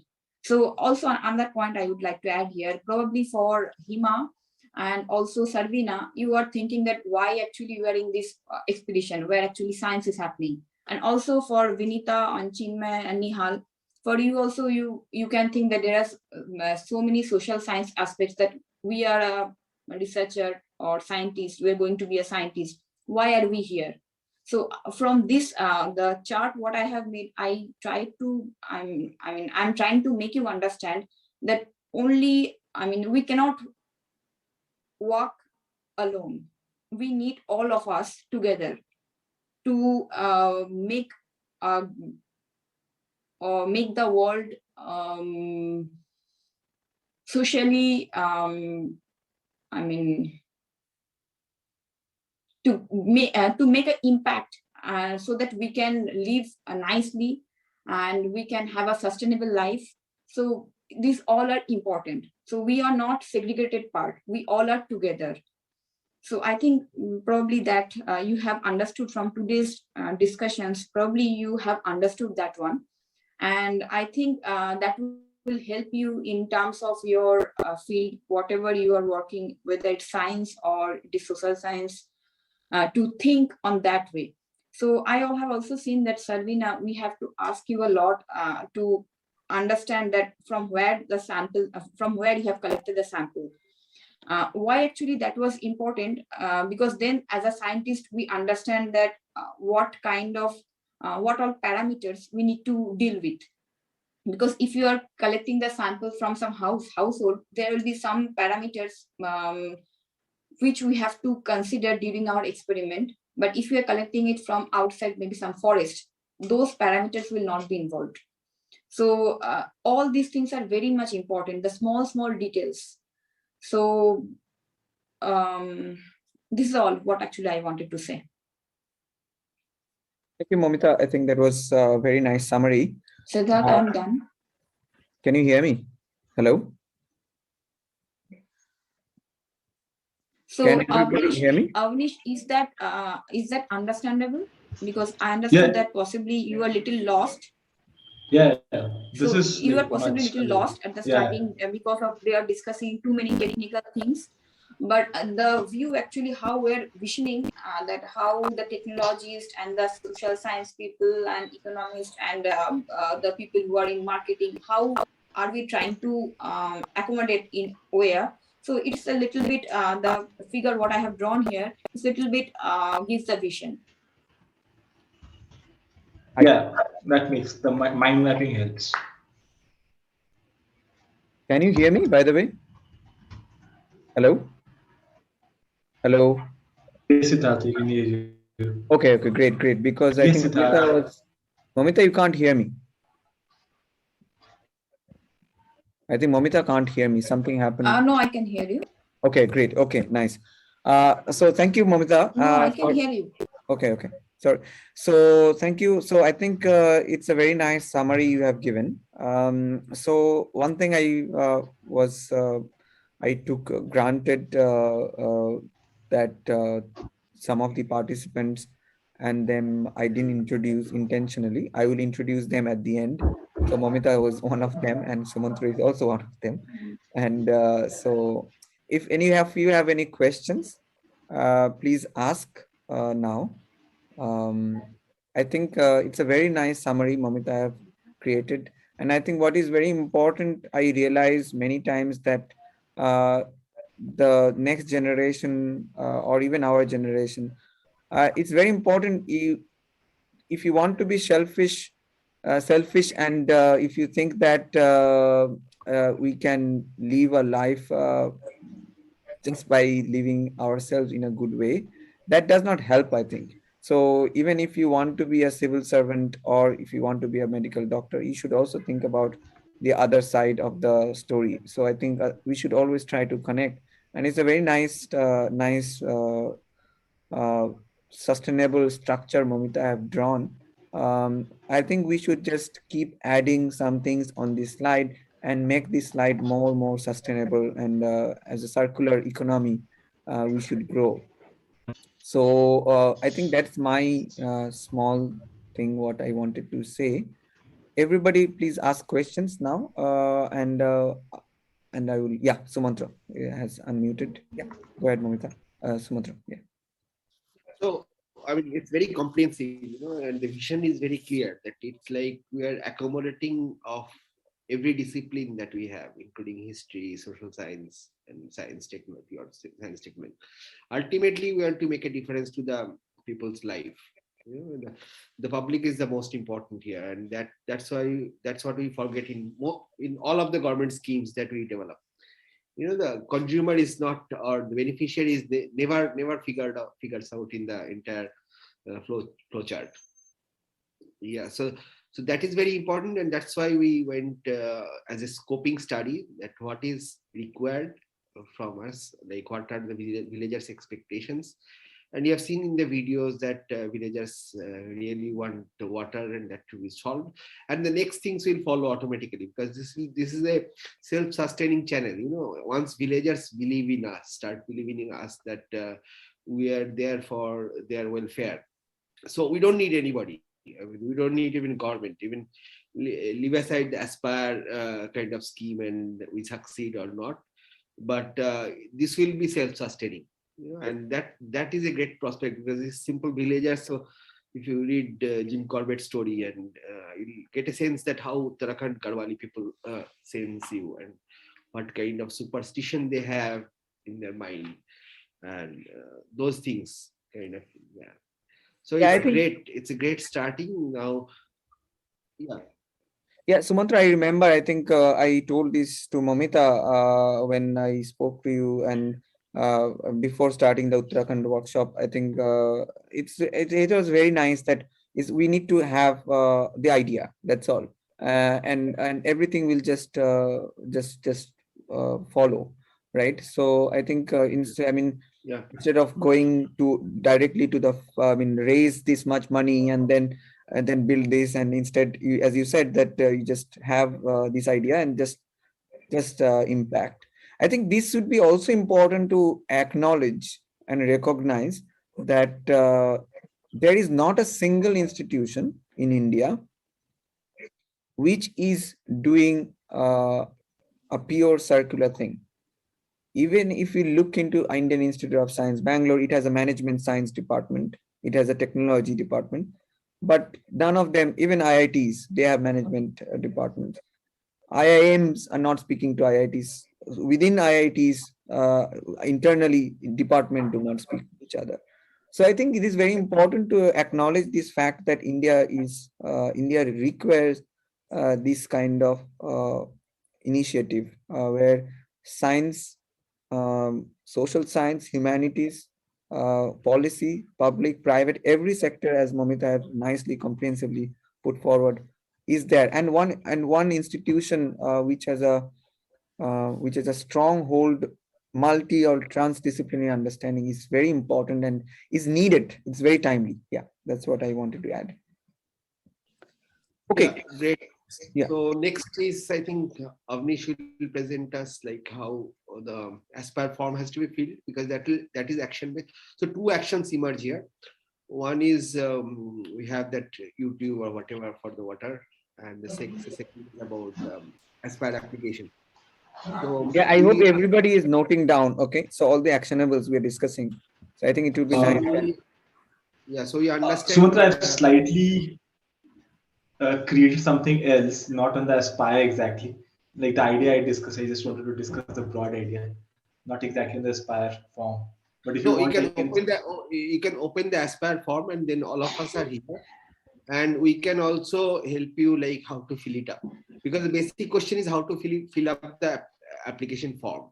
Okay, and then we deliver it, and then whatever question we have, I need to ask MSME ministry for that kind of. So you can share the Aspire form on the screen, and then we can start discussing it. Just give me a second. But I think Awnish has something he wants to show. Maybe if it is not too long, show it, and then we can go to Aspire. Yeah, we can just I'll just take 5 minutes. Like I just want to discuss the idea which I discussed already with Siddharth and Sumantra. So the same idea I wanted to discuss the wider deep about simplifying the government policy. So just give me a second. It's you have a hosting permission, so you can share now. Yeah. Give me a second.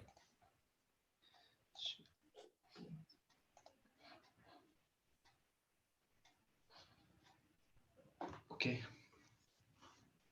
Sorry. Okay. Can you guys see my screen? Yes. Yeah, broadly, I was talking about like what in the one of the meetings initially we talked with all of you. So broadly, I was trying to highlight a problem which is there, which is happening. The gap between the government policies or any kind of deep technical research which is happening, which I understood in this presentations also, that there's a lot of gap in, we do a lot of research or we do a lot of background work for during making entire policy and everything. The reason is that the beneficiary of that research of the policy is not reaching to that like the intended audience. They do not grasp that information because it's in such a standard form. So I understand the need for a policy to be written in a standard form because of the legal implications, regulatory implications, and likewise for a research paper, because we wanted to be very specific. So I understand that need, but there is a gap in the terms of like how do you process more information easily. The best example I have seen in today's presentation is that there's good information. I could grab bits and pieces of that, but how could we curate the information to the wider section of audience? There'll be some information lost in translation, but that should be okay. So that is why like one thing I was thinking, and which can be scalable solution. So we have like one of the articles I was reading about business standards where multiple ministries, multiple schemes, like they have this article. So the same idea. So the solution, what we are talking about here is that simplify things, create a narrative storytelling around that. How do you take examples, create story, and keep a regular feed? Regular feed as in daily or twice, once in a 2 day. Keep telling, uh, explaining people that this is the way it should be done. A few examples of companies who are already doing it. This is Ditto, one of the insurance selling. They try to simplify insurance. So in Ditto, you'll see that any insurance, there will be. So have you seen insurance policy? Any insurance policy? Insurance policy will have a lot of policy terms, detailed pages, which might be tough for people to read. So what they have done is they have simplified the insurance policy into what's good, what's okay, what's bad. Simple things in the a simple English which can be explained. The policy needs to be there, but they have explained it. Likewise, FinShots have done this for the financial information, which is there for all the people. And IS Baba is one of the platforms which I used during my UPSC preparations. So they have also created that like simple knowledge, and allowing the aspirant to not to go through the all the text and get that information. So that's the idea which I was talking about. So I just wanted to share this idea.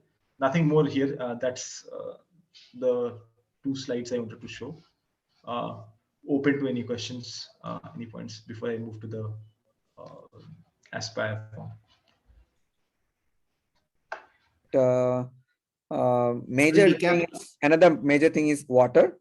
So we try to gather some small pot of money from somewhere. We will see how to do it, and then do some prototyping. First, I think Vinitha will create a simulation. We'll show the simulations. No, first is Google or YouTube search. Yeah. And we can also crowdfund it if that is needed. As a part of this process, we can also give this technology to some of this Aspire. So we can also give it, and we can also keep it very, very open source. So the whole development becomes open source, open platform, and that way it remains very, very accessible. Yeah. Great. Okay, good. I think this was a great meeting. Sumantra and Moumita, sorry I didn't introduce you to everyone. So by the way, whoever are remaining, a few more, only few left. So Sumantra is the advisor for the economic advisor for the Ministry of Women and Child Development. He's an Indian economic serviceman, and Sumantra has a PhD from the Heidelberg University. He's an econometrician. He has been doing very interesting work. So it's a very important and lot of flying colors in his CV. But most importantly, I think he's very, very different minded person than any other government people we see. So I think that's the getting a one idea and then immediately start working on it. And I think that's really, I'm really fortunate that this Uttarakhand workshop happened because of you, and very quickly it all happened. And thank you so much for this. Yeah. So lastly, I would like to thank Moumita. So Moumita, most of you know Moumita. So Moumita has also co-founded OAR. Just out of curiosity, me, Abhilash, Moumita, Pritam, in my office at that point I was in Utrecht. I was a postdoc. All came to my office. Several discussions. I said that stop doing all this idealistic discussion. Do something. And then they all immediately supported, and then OAR workshop started. Moumita has been a very, very. I mean, she has spent so much time for OAR since 2017. Beside her excellent academic track record, she has a PhD from Indian Institute of Science, Bangalore. 2016. Let me. No, I mean 2017 onwards, the OAR, June onwards. Yeah, we started it from 2016, I mean, we had the 2016, idea. yeah, actually, And right. then So, 27. yeah, 2016, yeah. So yeah, so otherwise I feel that it's very rare to find hardcore engineers, scientists to get into this kind of work. So Moumita also supported the Uttarakhand workshop with a lot of women issues. Mukulika is not here today, unfortunately. She was sick. She told me she got fever. So Mukulika has a PhD from Shibpur, which is known as Bengal Engineering or Shibpur BE. So she has a lot of struggle for to get this PhD. Did not have a very difficult PhD supervisor. I think it's more than 7-8 years Mukulika has been fighting for that degree. I think it's going to happen sooner or later. And she has a kid, so she has a very nice child. Very, it's very nice to look at that child. It's the way she's bringing up. I mean, it's very nice to see. I mean, it's very hard to see that kind of inquisitive child. I have met her son. So yeah, so she's very much interested in child development aspect. And many a times we have discussed about this museum development project. So I think if somehow or the other way we can actually integrate the museum into the mobile van, science communication, adult education into this Aspire program, that would be great. Yes, so I think thank you all. And Awnish is not there, but I'd like to also thank Awnish for very quickly creating the form and all. He has a very busy schedule, of course. He works in Amazon, and he has an MBA from IIM Ahmedabad. Very top class IIM people.